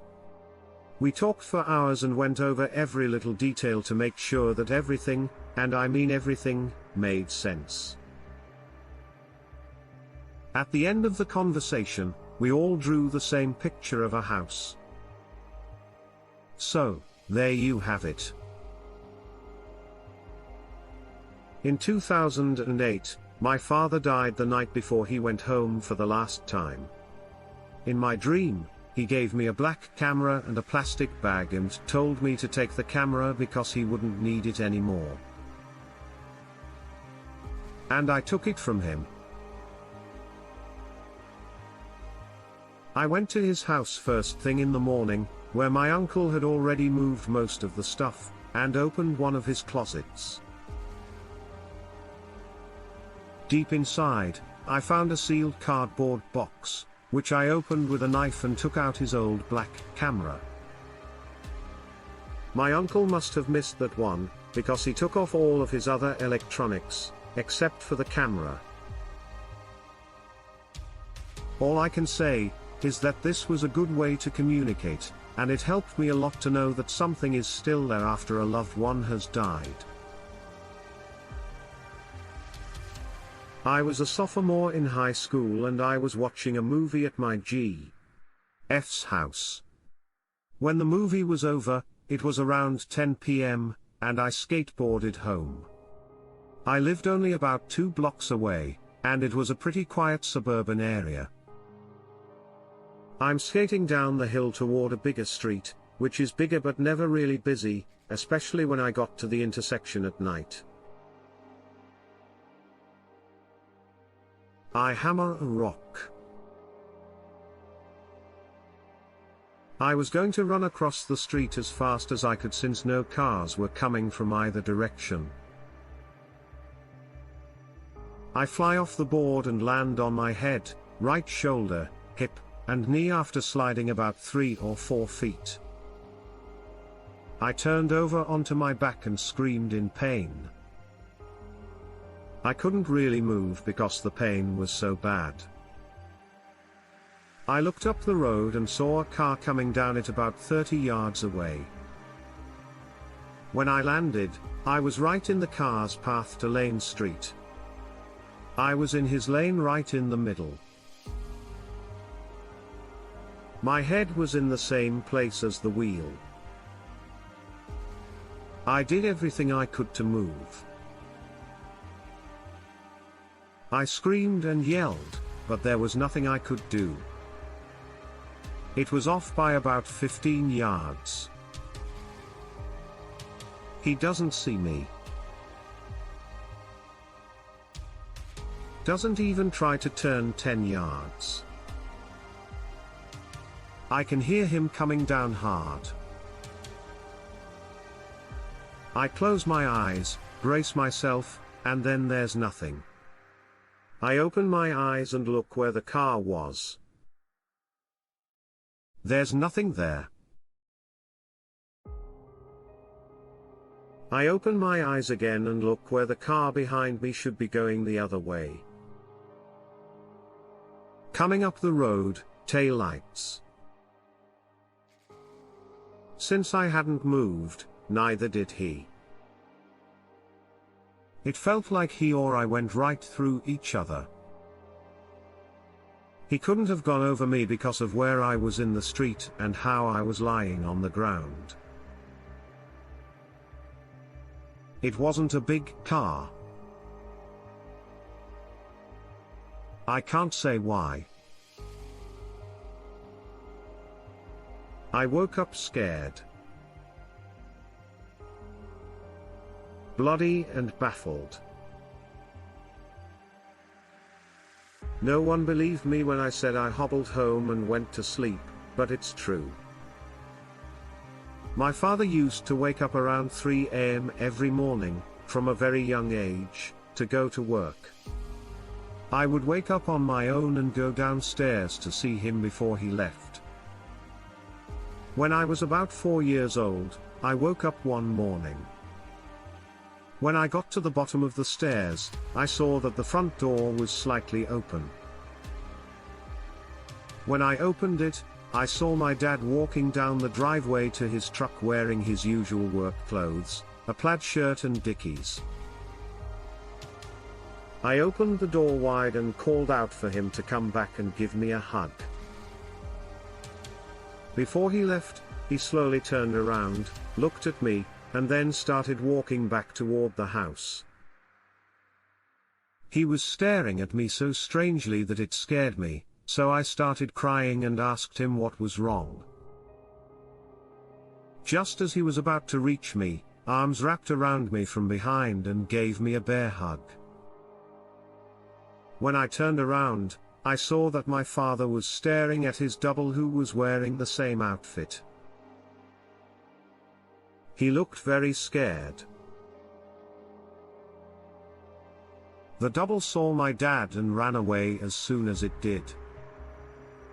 At the same time, my dad pulled me inside and locked the door. Weirdest morning ever. I never did figure out what was going on there. I wouldn't believe what my 4-year-old told me if my father hadn't also seen it. He doesn't talk about it much anymore, but my mom told me that he called out of work and she spent the day trying to make him feel better. He wasn't a crazy person. I've got 2 stories that are as strange as fuck. Both of these things are so crazy that I wouldn't believe them if someone else told me about them, but I swear on my life that they are true. The first one took place a few years ago. I don't remember why, but my mom and I had gone to A&W for lunch and was sitting there eating. We were seated close to the bathroom doors by chance. So I saw everyone coming and going. The first person to come out is this old man who kind of limps. I looked at him as he walked by and kept eating. Not even 30 seconds later, another man comes out of the bathroom. At this point, I start to feel a little weird because I realize it's the same person, with the same face and limp clothes. After a few minutes, the same thing happens again, but this time it's an old woman. She comes out, then right back out of the bathroom 30 seconds later. My mom took a look at me and said, "You look like you've seen a ghost." I just kind of stuttered and thought it was because I was crazy. The next story is even stranger, and it is the strangest thing that has ever happened to me. I was about 9 years old when this happened, but I still remember it very well. We went to Nevada to see my dad's family. They lived in a fairly large trailer in a dry area a couple of days in. When I was outside with my cousin, we mostly just played in the dirt. At some point, I look up and see a field right next to the house. I think it used to be a place for animals because it is surrounded by a wire fence. But anyway, there's this guy standing there. He's at least 300 feet away, so I can't see him very well. Here's where things get weird. As soon as I look at this guy, I have what I can only describe as an out-of-body experience. My body pretty much shut down, and I couldn't see out of my eyes anymore. I also wasn't just floating there or anything. Through that man's eyes, I was in his body. I could see two small shapes playing in the field, but I could tell that he thought they were animals. Then I saw that he was holding a shotgun. After that, I came to and said, "We have to go inside." Without any explanation. My cousin thought I was crazy. I didn't tell anyone because I didn't know how to tell anyone else at the time. I just told my brothers about it, but I don't think they believed me. When I think about it now, it still scares me because it's the only time I've ever lost control of my body. Almost felt like a dream. But it felt like everything was happening very slowly. Even though I'm late to the party, this has always scared me. As a satellite installer, I was driving between Statesville and Taylorsville, two small towns in North Carolina. It's about a 20-minute drive on a straight, two-lane road with mostly trees on either side. It's the middle of the day, and I'm listening to Howard Stern on Sirius as I drive. When all of a sudden, I go from being wide awake to falling asleep. 1 second, my head is up and my eyes are open, and the next, my head is down and my eyes are closing. What wakes me up is that my car bounces like I just hit a speed bump, but I'm still in the middle of the road and Howard Stern is still talking. My GPS signal says it's lost and then I hear recalculating, and when it's done, I realize I'm about 12 miles. Even though I'm an atheist, my first thought was that I had fallen asleep, hit a tree, and died, and was now in some weird afterlife. I drove to the nearest gas station, got out, and went inside with sweaty palms and the feeling that the cashier inside wouldn't be able to see me. I was glad that she did. I bought a Red Bull as well. I still think I was hypnotized by the road and drove on some kind of weird autopilot for a while, but I can understand how I lost the GPS signal and didn't miss any of Howard Stern. Even though I used the Sirius ability to rewind, I didn't miss any of the show. If you're wondering, my butthole was fine.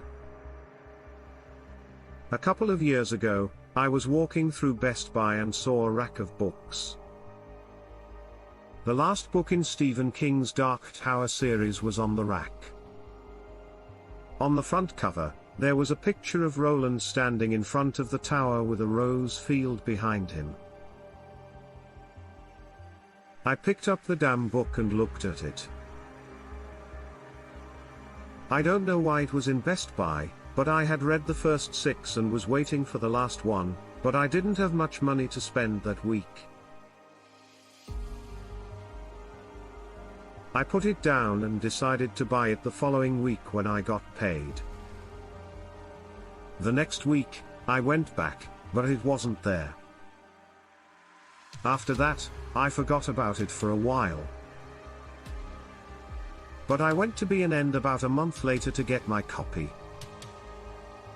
They said it hadn't been released yet. The book didn't come out for another 6 months. Then, when the book came out, I went to get it. I talked out loud about the cover to make sure I wasn't going crazy. When the clerk gave it to me, it was the same as when I held it in Best Buy. We met when we were both in our late 20s. We lived close to each other when we were kids, but we went to different high schools and colleges a few years apart and hung out with totally different groups of people.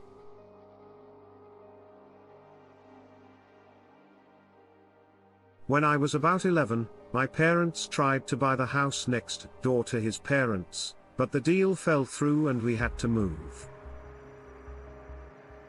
He came to my school when he was in college to play in a game because it was homecoming. He ended up being one of the many people who briefly watched the parade. He remembers telling his friend about me and how cool I was. Not only had I been drinking, but I was also dressed as a crab and standing next to Ariel from The Little Mermaid.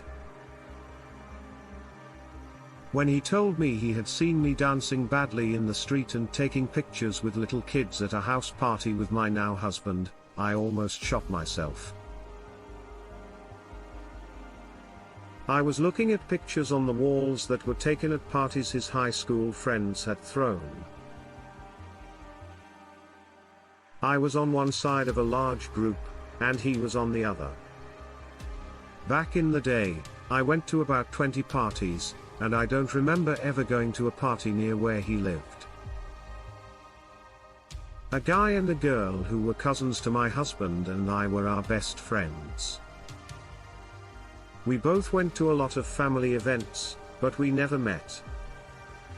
We only knew about each other through stories and had never even seen a picture of each other. We finally met after 6 years. By the end of the night, we were dating, and we've been together ever since I was a kid. I dreamed a lot about a graveyard with a big cross in the middle of it. In my dreams, the dreams always scared me. There was always something wrong with the place.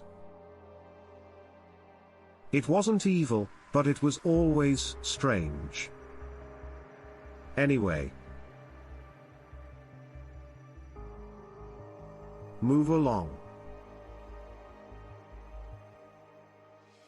Several years? I might be about 10 years old. Anyway, my mom, dad, and sister and I were out.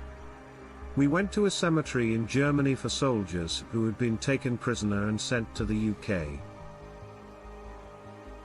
As soon as I got close to the cemetery, I felt very uneasy and like something was wrong. I remember going to the cemetery by going through a small building.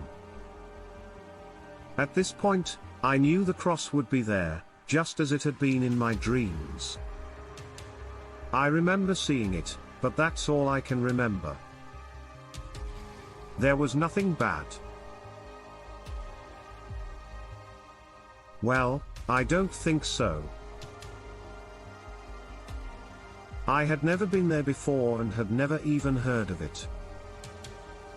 Then, about a year ago, a cat belonging to an online friend got loose. He couldn't be comforted because he had grown up with a cat and it was one of his best friends. I vaguely remembered him telling me a long time ago that the cat once ran away for 3 days and got stuck in a local barbecue restaurant while it was closed for the weekend. I didn't tell my friend because I thought it would make her feel worse. The cat gets stuck in the restaurant over the weekend and stays there for 3 days. When it comes back, it smells like barbecue sauce. My friend is rude. The cat had never run away before, and none of our chat logs had any record of a conversation about how the cat ran away. He never even said that there was a barbecue place close to his house. My friend used to have a repeating I'm message back when everyone had them. She was a huge Beatles fan, so she used a quote from John and Yoko called Acorns for Peace. Well, one day I was walking around my college campus thinking about it, but I couldn't remember the whole quote. Instead, I kept thinking something about peace. Something that makes peace. What the heck is that? Message to go. Then, a girl talking on her cell phone walks by me and yells acorns. I now know that this is not a very scary story, but at the time, it made my day. It's not often that someone screams acorns right when you need to hear it. Of course, I'll start by saying what I always say. I'm not usually superstitious or religious, but when I was in high school, I was in the drumline. We usually practiced early in the morning before school started. That day, it was pretty cold, so we practiced in the band room. So, I'm doing my thing, playing the tenors, toms for the layman, and I drop one of my mallets. When I turned around to get it, I couldn't find it. There are about 10 feet of empty floor around me, but no one is there. My teacher stops us and pretty much just asks me what's wrong. So a few of us look for it, but we can't find it. I say forget it and get a backup set. About 20 minutes later, the band director walked in, unlocked his office, sat at his desk, and knocked on the window. When I look up, he is picking up the mallet from his desk with a look on his face that says, "What is this doing here?" I knew it was mine because I put a mark on each set. No one had come in or out, there was no gap under the door, and the set that said locked room was on the desk. At that time, there were 15 of us in the room, and we all said the same thing at the same time. I was shocked, and one of my friends went crazy. We pretty much called off the rest of the rehearsal right then, and many of us were upset about it for the rest of the day. After that, I couldn't pay attention to anything for almost a week.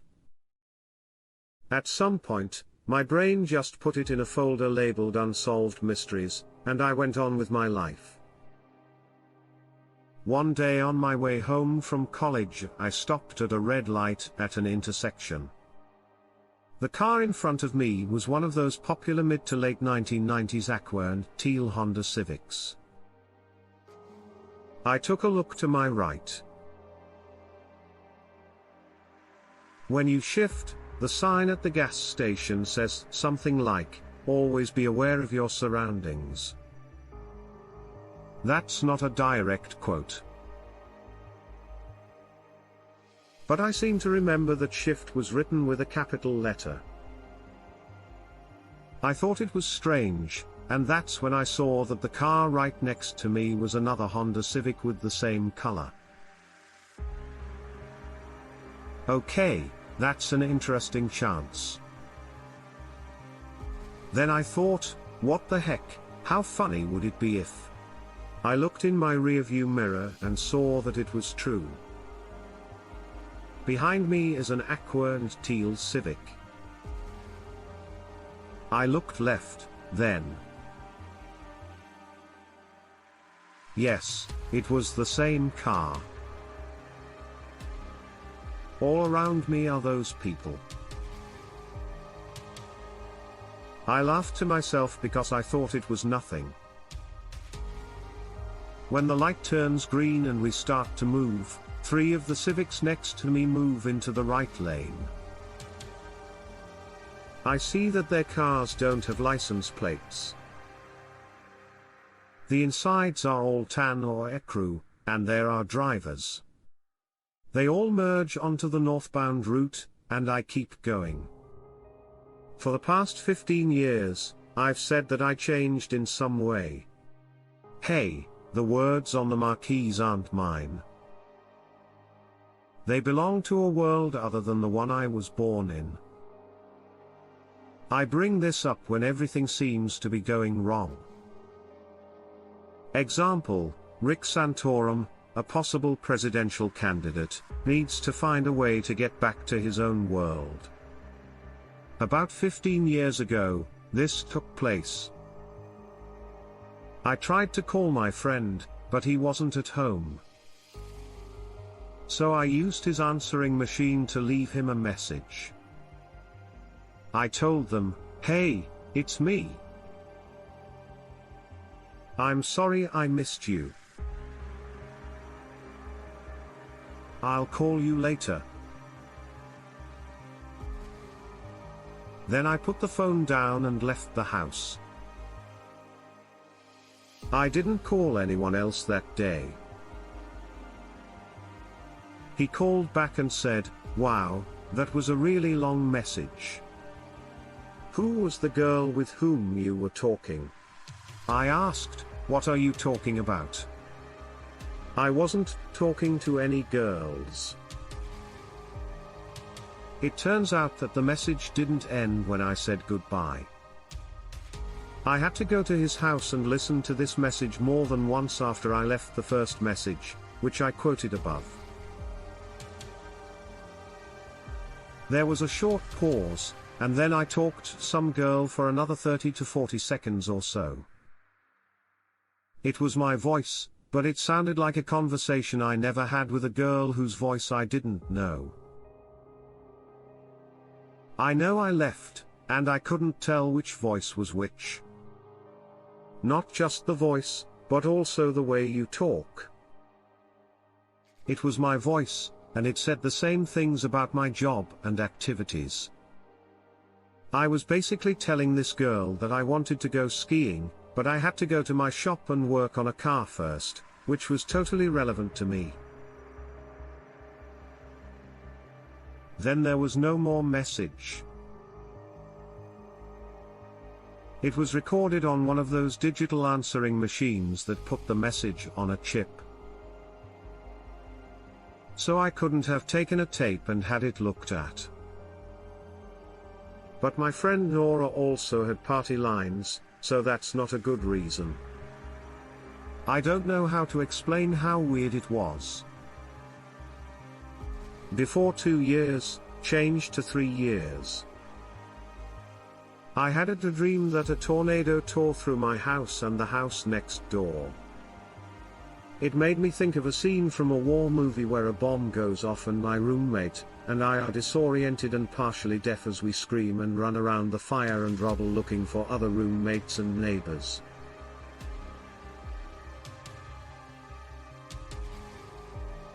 It hurt and felt real, and it was terrible. I woke up very scared and told my roommate about it in the morning. About 3 hours later, my whole house started shaking, and we heard the sound of a turbine engine shutting down right above my house, followed by 2 huge explosions. We run outside, and there's black smoke in the air. We run around the block to the other side, where we see that a fighter jet has completely ripped through 2 houses. All of the homes were destroyed, and the ones that were still standing were on fire. We tried to see if anyone was home by walking around and calling out. Then, my roommate reminded me of my dream. I like to say it was a coincidence, even though I don't really believe that, but I still don't know why. This happened to me when I was in the 3rd grade, and I was so scared. I started crying, and I had to go talk to the principal about it in the office. I was in the hallway because I had done something wrong, and my neighbor, who was just about a year younger than me, came out of a class to my right, walked in front of me, and went down some stairs. We each said hello. About 20 seconds later, he left the same class, walked in front of me, and headed down the stairs. I just looked at him, confused and scared, and he looked back at me as if to say, "Why the hell are you staring at me like that?" I had no idea how much it reminded me of The Matrix.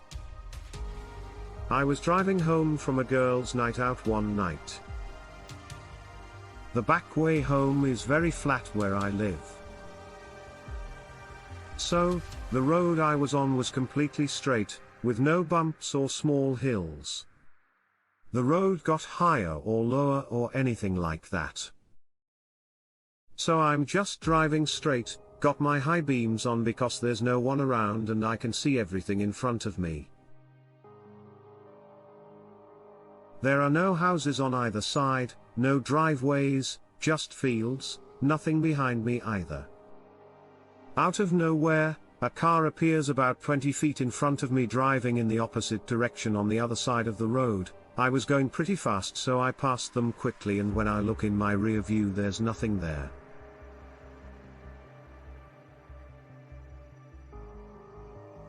It freaked me out so bad.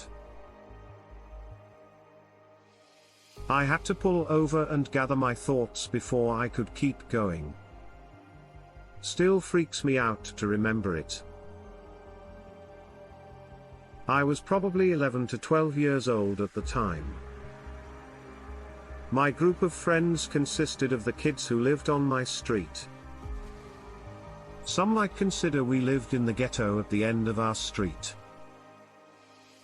There was this old broken down house, colored dark green. It has been abandoned for years and I have never seen one soul come in or out of the house. The paint was chipping, shingles were falling off, the grass was always long.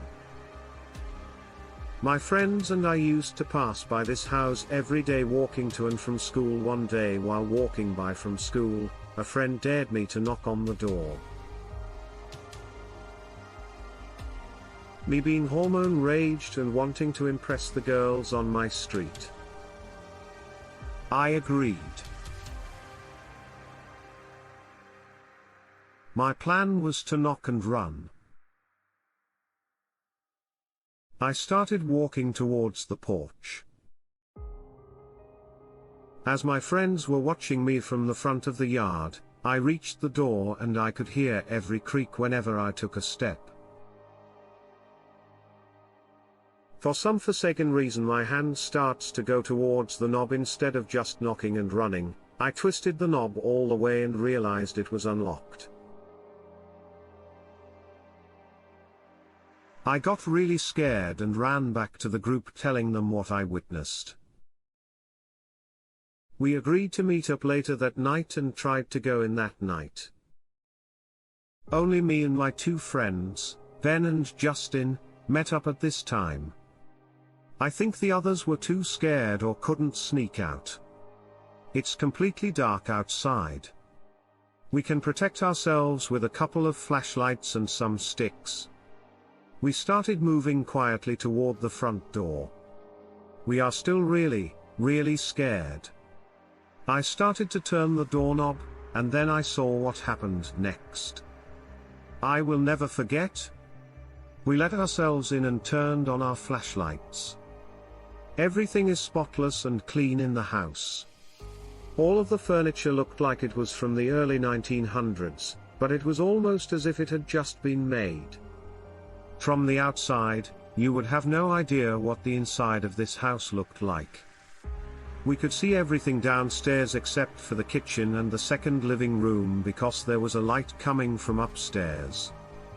I had the strangest feeling in my stomach, but I couldn't move.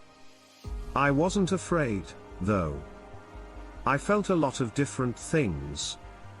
We didn't look around or do anything else. We just went upstairs by following the light. I'm still not sure how I feel, but our sticks made me feel a little better. When we get to the hallway on the second floor, I see a room with light coming from the bottom. We approach it slowly and open the door. One light hangs in the middle of the room, and the walls, floor, and ceiling are all painted red. I don't remember much after that, except that I ran outside and saw my hillbilly neighbors there. They called the police, and I had to tell them what was going on. When they looked around the house, they said everything was trashed and there was nothing there but an old carpet and papers. When our parents got involved, the ship just started to blur together. For a month, I didn't go outside. From then on, I had to be driven to school. A few weeks later, I remember driving by the house and seeing that the door, windows, and porch were all boarded up, and there was a yellow condemned sign on the door. I didn't know what to do. A few years later, I learned that someone had raped a girl in that house. People who did it thought they had killed her and put her in a room upstairs. She finally killed herself, and her blood was all over the room. When I think about it, I get chills. There are two things that really stand out to me.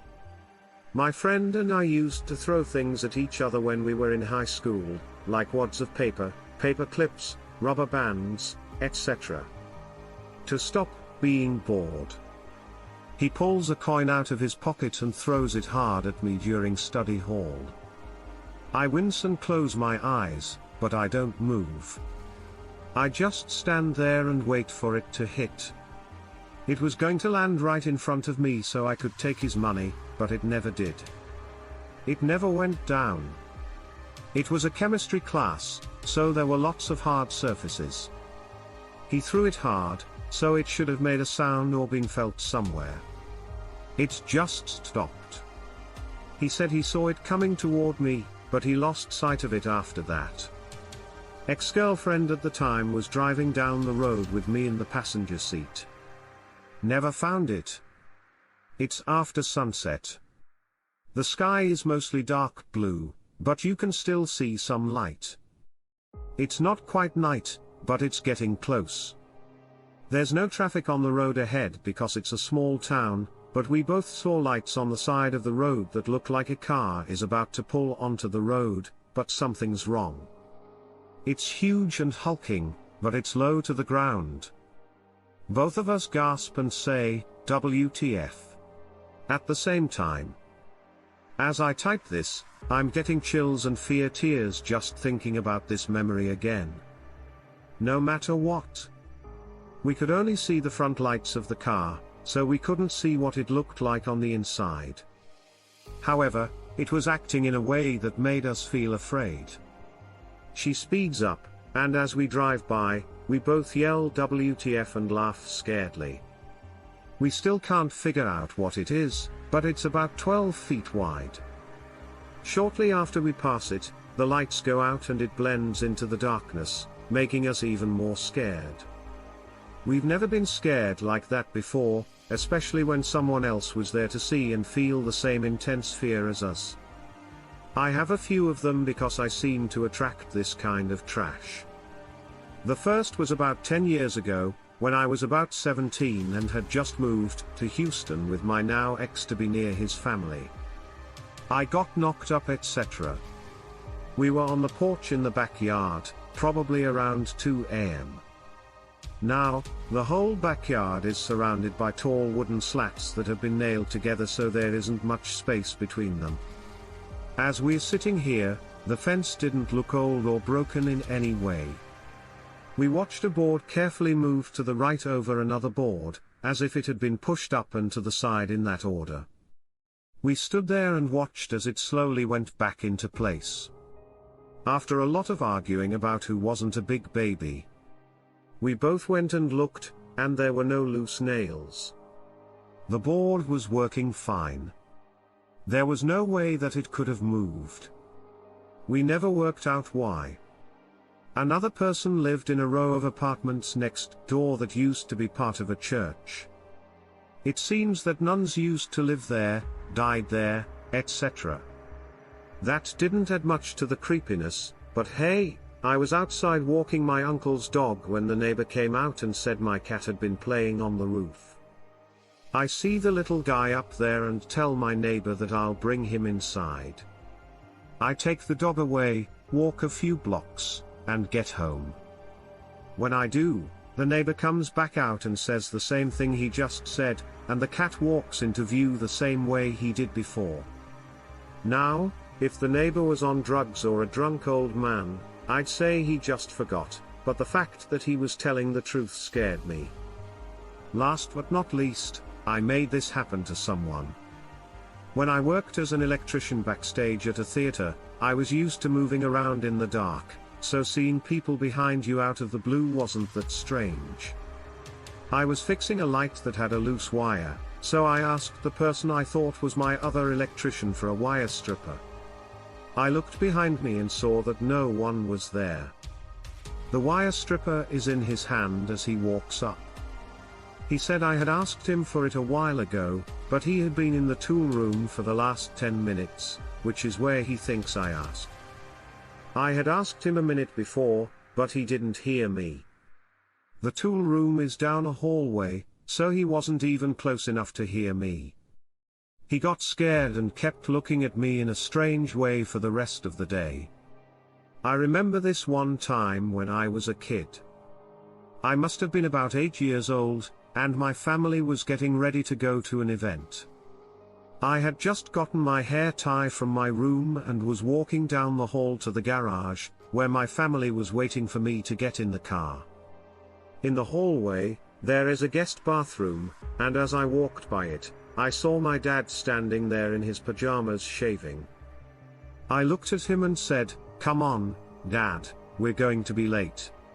He looked at me in the mirror and said, "I'll be right there." So I just kept walking. When I got to the garage, my dad was waiting in the car with my mom and brother, asking what was taking me so long. I stood still and looked at the car for a few seconds before getting in. After that, I didn't say a word for the rest of the trip. What happened, I never told them. I made this useless thing so no one would think I was crazy. I've been telling people this my whole life. My sister and mom tell the first part of this story. When I was 3, I once woke up in the middle of the night screaming for no reason. My mom and sister were sound asleep, and my dad was away on a business trip. When they heard me, they ran into my room, worried about what was going on based on what they had heard. The sight in my room was, to put it mildly, unsettling. I was sitting straight up in my bed with my hands over my head and face, pressed against the wall, and screaming. It felt like someone was beating me back. Even though I wasn't screaming in English, they later said it sounded like an Asian language, and it was so convincing that they tried to wake me up or move me, but nothing worked in time. I feel better. The next day, I told my real family about this dream I had that was so real it was scary. I was in a long ago, far away land where the people were smaller, darker, and had funny looking eyes. Everything else was also different. I told them I was going to be prosecuted, and the words I used were supposedly verbatim because I thought I was a hermit who lived on the side of a mountain after being chased out of my village and that the man I was in a past life wanted me to keep his legacy alive. No matter what it was, the only reason I think this story might be true is how I heard it. After a while. Let's move on to 2nd grade. I came home one day with a huge stack of books about Japan. Every single one of them was about Japan, which has had a strange appeal to me ever since I first learned about it. This story is a caboose wet dream. I'm no weeaboo. I can still remember walking into our old house, excited to tell my family about this strange and interesting land. As soon as I told my mom about my new interest, she seemed to die. When I saw her pale face, gaping mouth, wide eyes, and tense muscles, I thought I was in big trouble. But after she calmed down and told me I hadn't done anything wrong, I realized I hadn't. She went and got my sister, and the two of them told me again about the night I became Japanese or was possessed. Back in 2014. Dad and I were going to a different town to see an old friend of his. We had been to and from that town more than once. It took about 3 hours by car, and it took about 30 minutes to get there from home. My dad looked puzzled. "This can't be right," he said. "Just now, we jumped ahead 2 hours." I didn't understand at first, but then I saw that he was right. We were too close to the city for it to have been only 30 minutes since we left. We got to a place that would have taken another 2 or 3 hours in just 30 minutes. When I was 12 or 13, I would always get out of school earlier than my siblings. I would come home, watch an episode of Animaniacs with my mom, and enjoy the extra hour. We'd spend time alone until one day I got home and saw that all the cabinets were open. So I start calling out for my mom. After a few minutes, I hear Cornell say, "I'm upstairs." The next thing I know, someone is grabbing me and holding my mouth shut. "Cornell, I'm upstairs," and when I look up, I see my mom shaking and sweating. I'm still holding my mouth shut. She then whispers in my ear, "I heard it too. Go to the neighbor's house and have them call the police." We run out of the house together and call the police. They check out the whole house and say it's safe to go back inside to this day. No one can talk about it with my mom. The topic was at a table against a wall in a restaurant with my parents and 2 sisters. My older sister is sitting on the inside of the table against the wall, which means she couldn't get out because I was blocking the way to the bathroom. She tells Preston to leave so she can go to the bathroom. But I was annoyed and hungry, so I told her to wait a little while and kept sitting there. A few minutes later, my sister walked back into the area and said, "Okay, let me back in." I asked, "How in the hell did you get out?" All 5 of us looked at each other like, WTF. Everyone remembers that I didn't move from my seat, and my sister, who went to the bathroom, doesn't even remember how she got out. Well, I can think of one thing that still scares me. When I was 4, my parents got a divorce. I moved in with my mom, and since my dad moved to a different city, I only saw him on school breaks. We often rode the train. Anyway, it was Friday and I had to go to my dad's the next day, so I went to bed early, and had the strangest dream ever. It was Saturday, and I had just met my dad at the train station. We went to get on the wagon. The wagon was jam-packed. But my dad got me into a compartment that was already full. A mother and her child were there. When I walked in, there were 3 old ladies, a theology student, and a priest. I had a dream about everything they said to each other. Since they were from different religions, there were some heated arguments. I didn't remember anything when I woke up the next day, but as soon as I saw my dad at the train station, I remembered what I had dreamed and told him about it. I'll never forget the look on his face when he came into the compartment to check on me and saw everyone just as I had said. I couldn't do anything but stand there and repeat every word they were going to say. In my mind, they did it. I was speechless. I had no idea what to do with the house. I got older and stopped being creepy. I always thought it was pretty nice, and it was kind of like a gated community. Very nice place. Still, I've had many things happen in this house. That still scares the hell out of me. The first set of things happened when an old childhood friend and I fell asleep in the front room together one night. I think we were maybe 7 or 8 at most. We live in the Mojave Desert, and it was the middle of the summer when there was a huge storm that night. At one point, I woke up but wasn't startled by anything. I did have a strange feeling that something was going on, like when you wake up because someone is doing something in the room you're sleeping in and their slight rustling wakes you up. At any rate, I've been up for a good minute or so just staring out our 2 glass doors because there's a pretty impressive lightning storm going on right now, flash boom, and it's been going on for a while.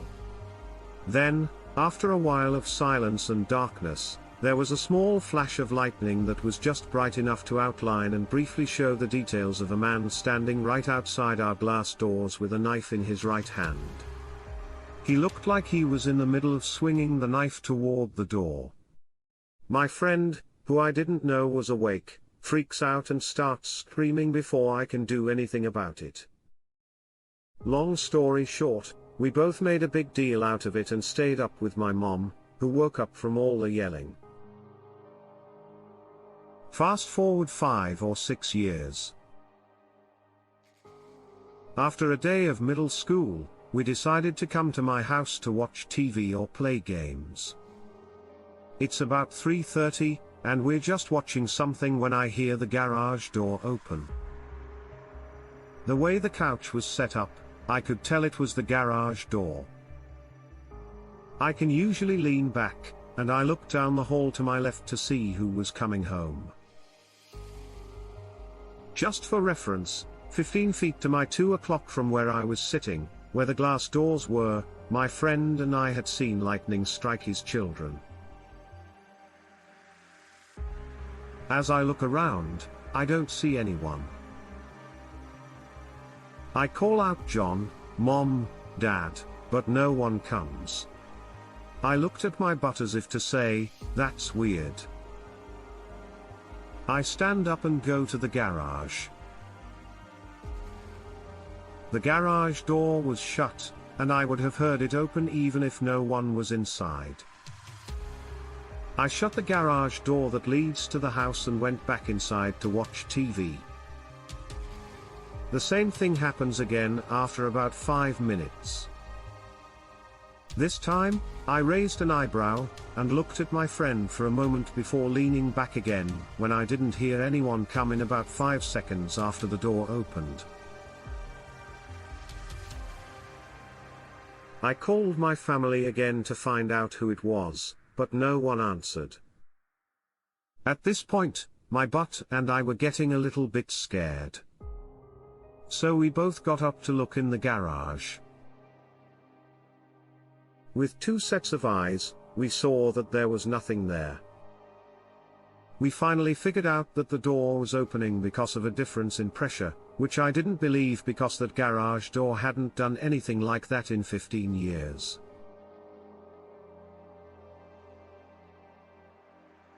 When I shut the door this time, I gave it a little slam and moved it back and forth to make sure it was closed tightly. As we walked away and sat down to watch TV again, it didn't move. That was the last straw for this event. Someone tried to open the garage door, which we could hear. This was enough for us to go into threat level midnight mode right away.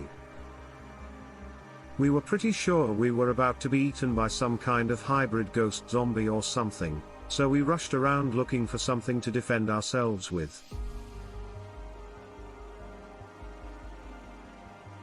We both got knives from the kitchen and ran as fast as we could to my room, where we locked the door to take a deep breath and think.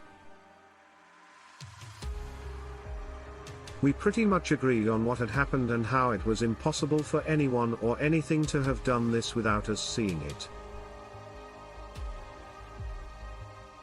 We looked in the garage twice, but Hussein locked himself out.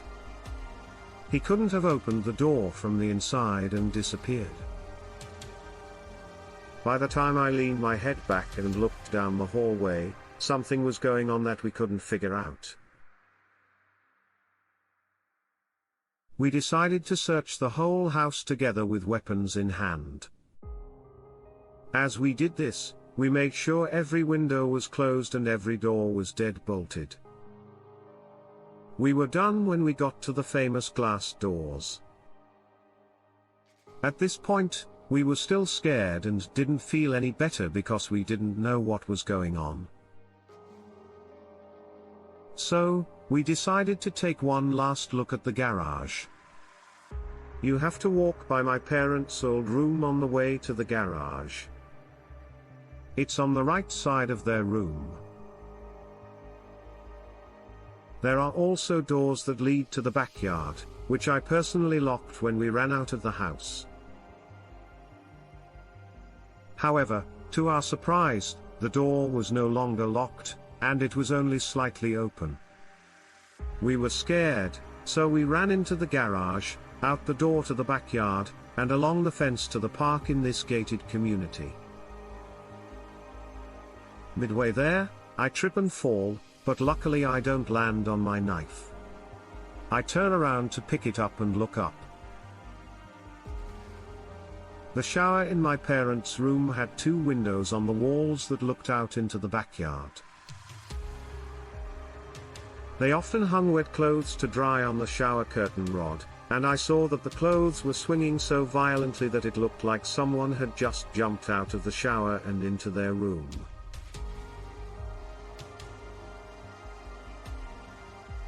At this point, I'm completely out of my mind.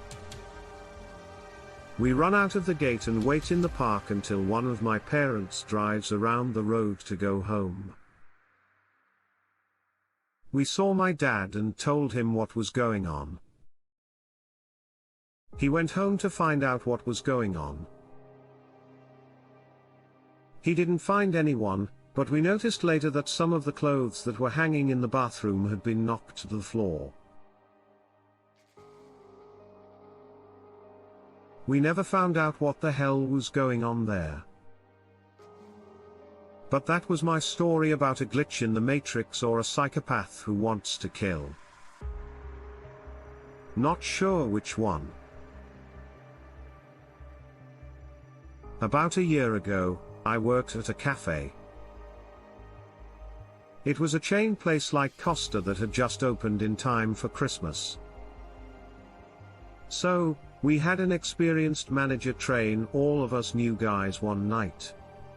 All the doors were locked except for the front door, and we were cleaning up. The manager was at the cash register next to the front door, and the rest of us were mopping upstairs, cleaning tables, and giving the staff the toilet and stockroom. The manager finishes counting the money, and decides she wants to go home. She yells at us to stop what we're doing, get our things, and leave. So, we're just outside the front door with the key in the lock when the door is opened from the inside by a mother and her 2 children. They say that the cafe must be closed and walk off into the night. I was waiting on tables all day, and they hadn't been there, so the place was locked and clean. We looked at the back door and made sure it was locked. We were all a little scared. Mine isn't nearly as bad as some of these, but I still find it hard to explain. I was young when I had to use a car seat, just like everyone else. I remember hating it and doing things to try to get back at this awful chair. One day, I was on the expressway and remembered how much I hated it. When I tore off part of its name sticker and threw it out the window, I really thought I was giving it to the chair. Here is where the whole problem happens. About 2 or 3 years went by, which was long enough for me to give the car seat to my younger cousin. On the same road, I was talking to my dad when something suddenly flew through the window. It was the same sticker that I had thrown away years before. With the other half of the sticker still on the chair, it fit perfectly. This is probably more supernatural than Matrix Y, but it's still a strange coincidence that when I was younger, I used to have terrible dreams. I would scream and run around the house, or I would pace in my sleep. I didn't remember much about my dreams. My aunt used to make my mom go to psychics from time to time. While my mom was with the psychic, the psychic told her that I was having nightmares and fighting demons in my sleep. She told my mom that the nightmares would stop in 3 months if she burned sage in the 4 corners of my room, put salt on the windows, and cut the doors of the house. For a few months, my mom didn't tell us about this or do what they said. She kept having nightmares, and she finally decided that she could try it. But she still didn't tell us because if it worked, great, and if it didn't, no one would know or make fun of her. She told me later that one of the main reasons she tried it was because I ran into my sister's room, which used to be my parents' room until a few days before, during a nightmare, and yelled, "Where's the sage?"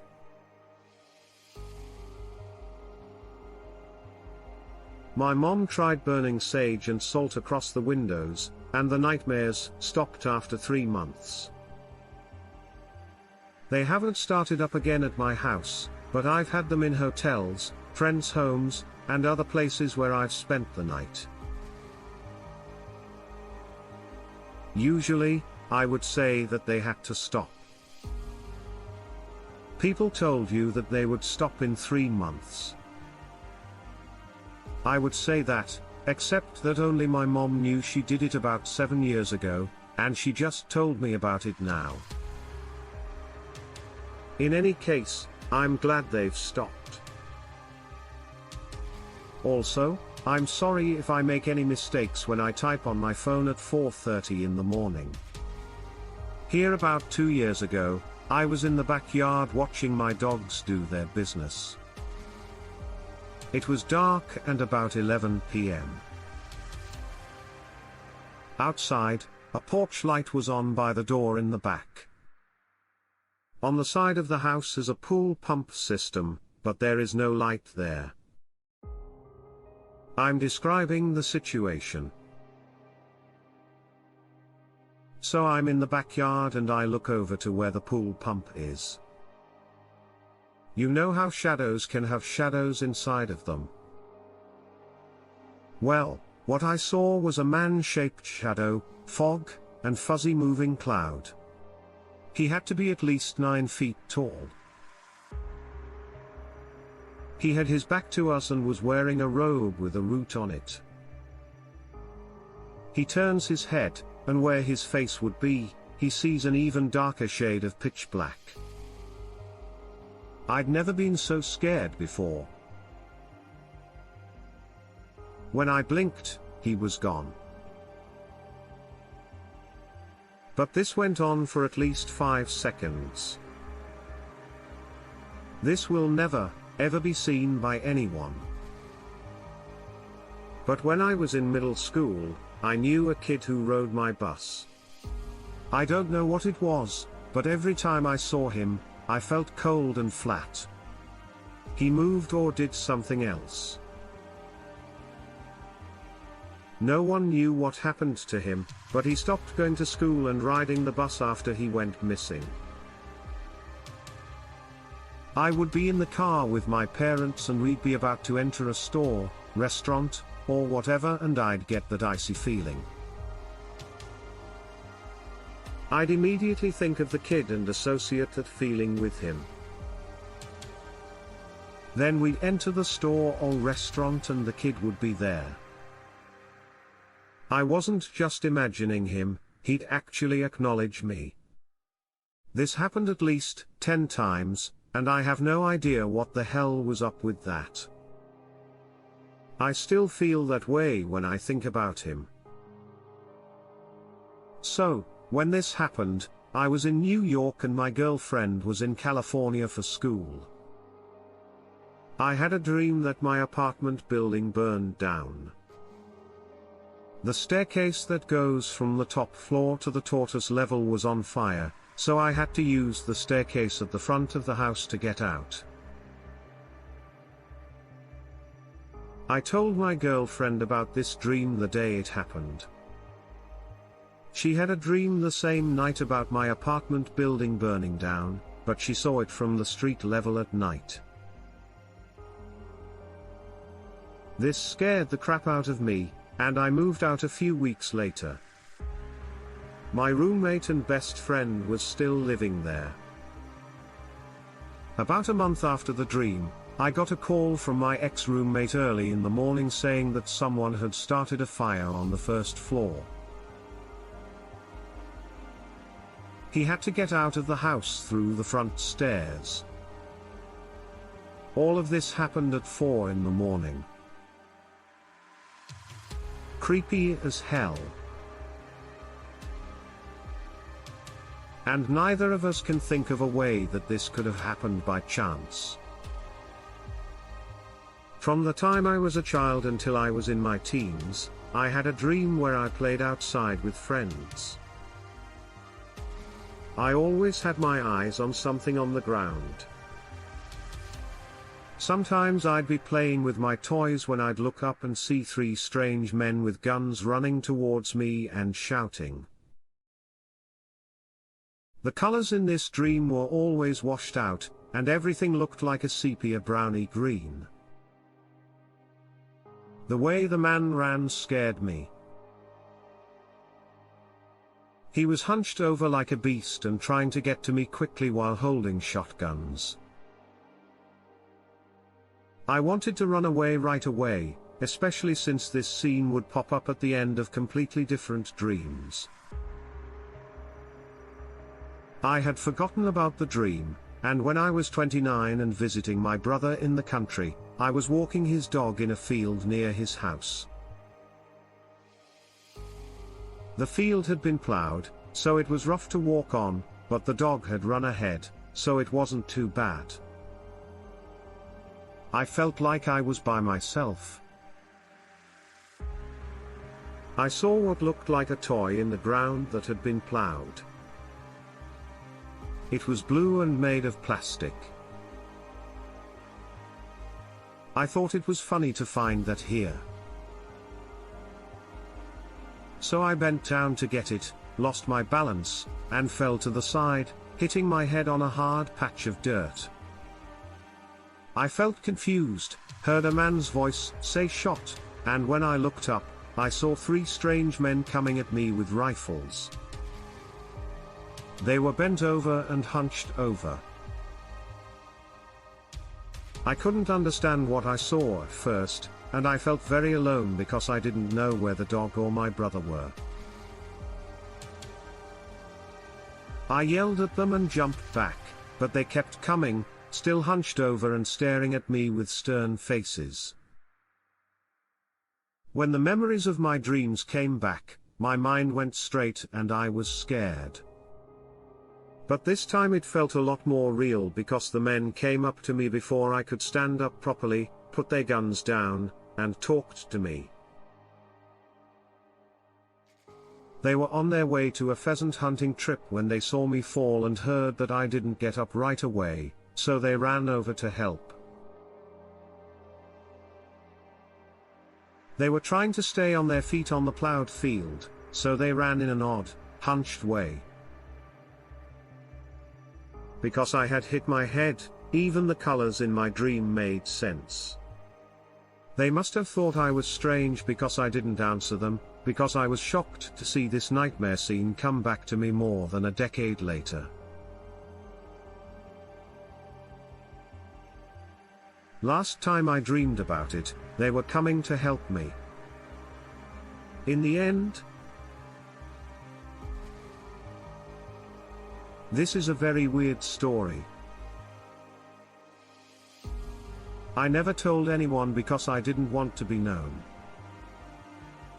I'll tell you my story. I was with 3 other friends on the way back to college after spring break. We all came from the same small town, and our college was about 4 hours away. We didn't do any kind of drugs, and we were all on different sports teams that paid for our educations. We were the kids whose parents let them drive the Escalade or Range Rover back to college, and everything always worked out for us. Typical Ivy League student. This isn't something we're always proud of, but it shows that we weren't your typical people who were taken by aliens. AKA crazy people. After about 3 hours of driving, we start to see signs that we've seen before and that we saw hours ago. We just kept driving and ignored it. We knew something was wrong after about 10 minutes. We didn't get off the freeway because we kept seeing the same signs and landmarks we had seen 3 hours before. We drove south the whole time, and no one fell asleep. We drove south for 3 hours. Then, out of nowhere, we were back at the beginning. We thought that since we left home at noon, we'd be at school by 4. We didn't get to school until 7 o'clock, and there was never any traffic. We felt like we went back in time or something, and we were so scared that we didn't talk for the rest of the trip. When we got to school, we didn't talk or say anything to each other for more than a month, other than agreeing to never talk about what happened. It was one of the weirdest things I've ever done, and we all promised to never tell anyone because we didn't want people to think we were crazy. I don't care. It freaks me out. One time before going to a movie with some friends, I walked around downtown San Jose. When I first started walking, I saw a cool couple dressed in dark clothes. I had been working in this area for at least 6 months, so I knew it well. I realized I was going in the wrong direction, so I walked back to where I started along a street I had never been on before, even though I had lived in the area for years. When I got back to where I started, I saw another cool couple wearing dark clothes walking by in the same spot as the first two. Even though I knew they weren't the same people, I had a strong feeling they were. I kept going to the movie theater, and as I was crossing a street where the cars were stuck on a concrete island in the middle of the road, a public transportation train turned onto the road.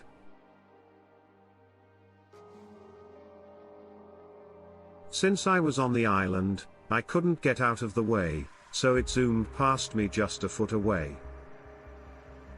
I thought the train was alive because I could feel it coming toward me, and it didn't slow down like it would at a stop. This made me think that the whole city was alive and didn't like me. When I had a red light, I walked into the movie theater and felt like I could see the gears and pulleys in the back. This is hard to describe. I became very aware of how my head was bobbing and how the beat of each step changed the way I saw my surroundings. I had a strong feeling that if I moved my head in the wrong direction or too quickly, I would see that the world was made of many layers of plywood cutouts that were being moved by a machine to make it look like the world.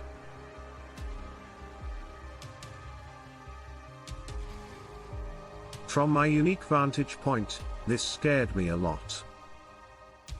I walked down the sidewalk with my eyes closed as much as I dared and took quick peeks to make sure I didn't walk into anyone on the street. I went to the theater, met up with my friends, and watched the Rivers and Tides documentary. The note was good and important. I have never done hallucinogens before or after this. This story is weird on 3 levels. I thought about writing a similar post this morning. It was going to have a similar title, and I actually did have a glitch this morning. I noticed that my growth had stopped 2 days ago.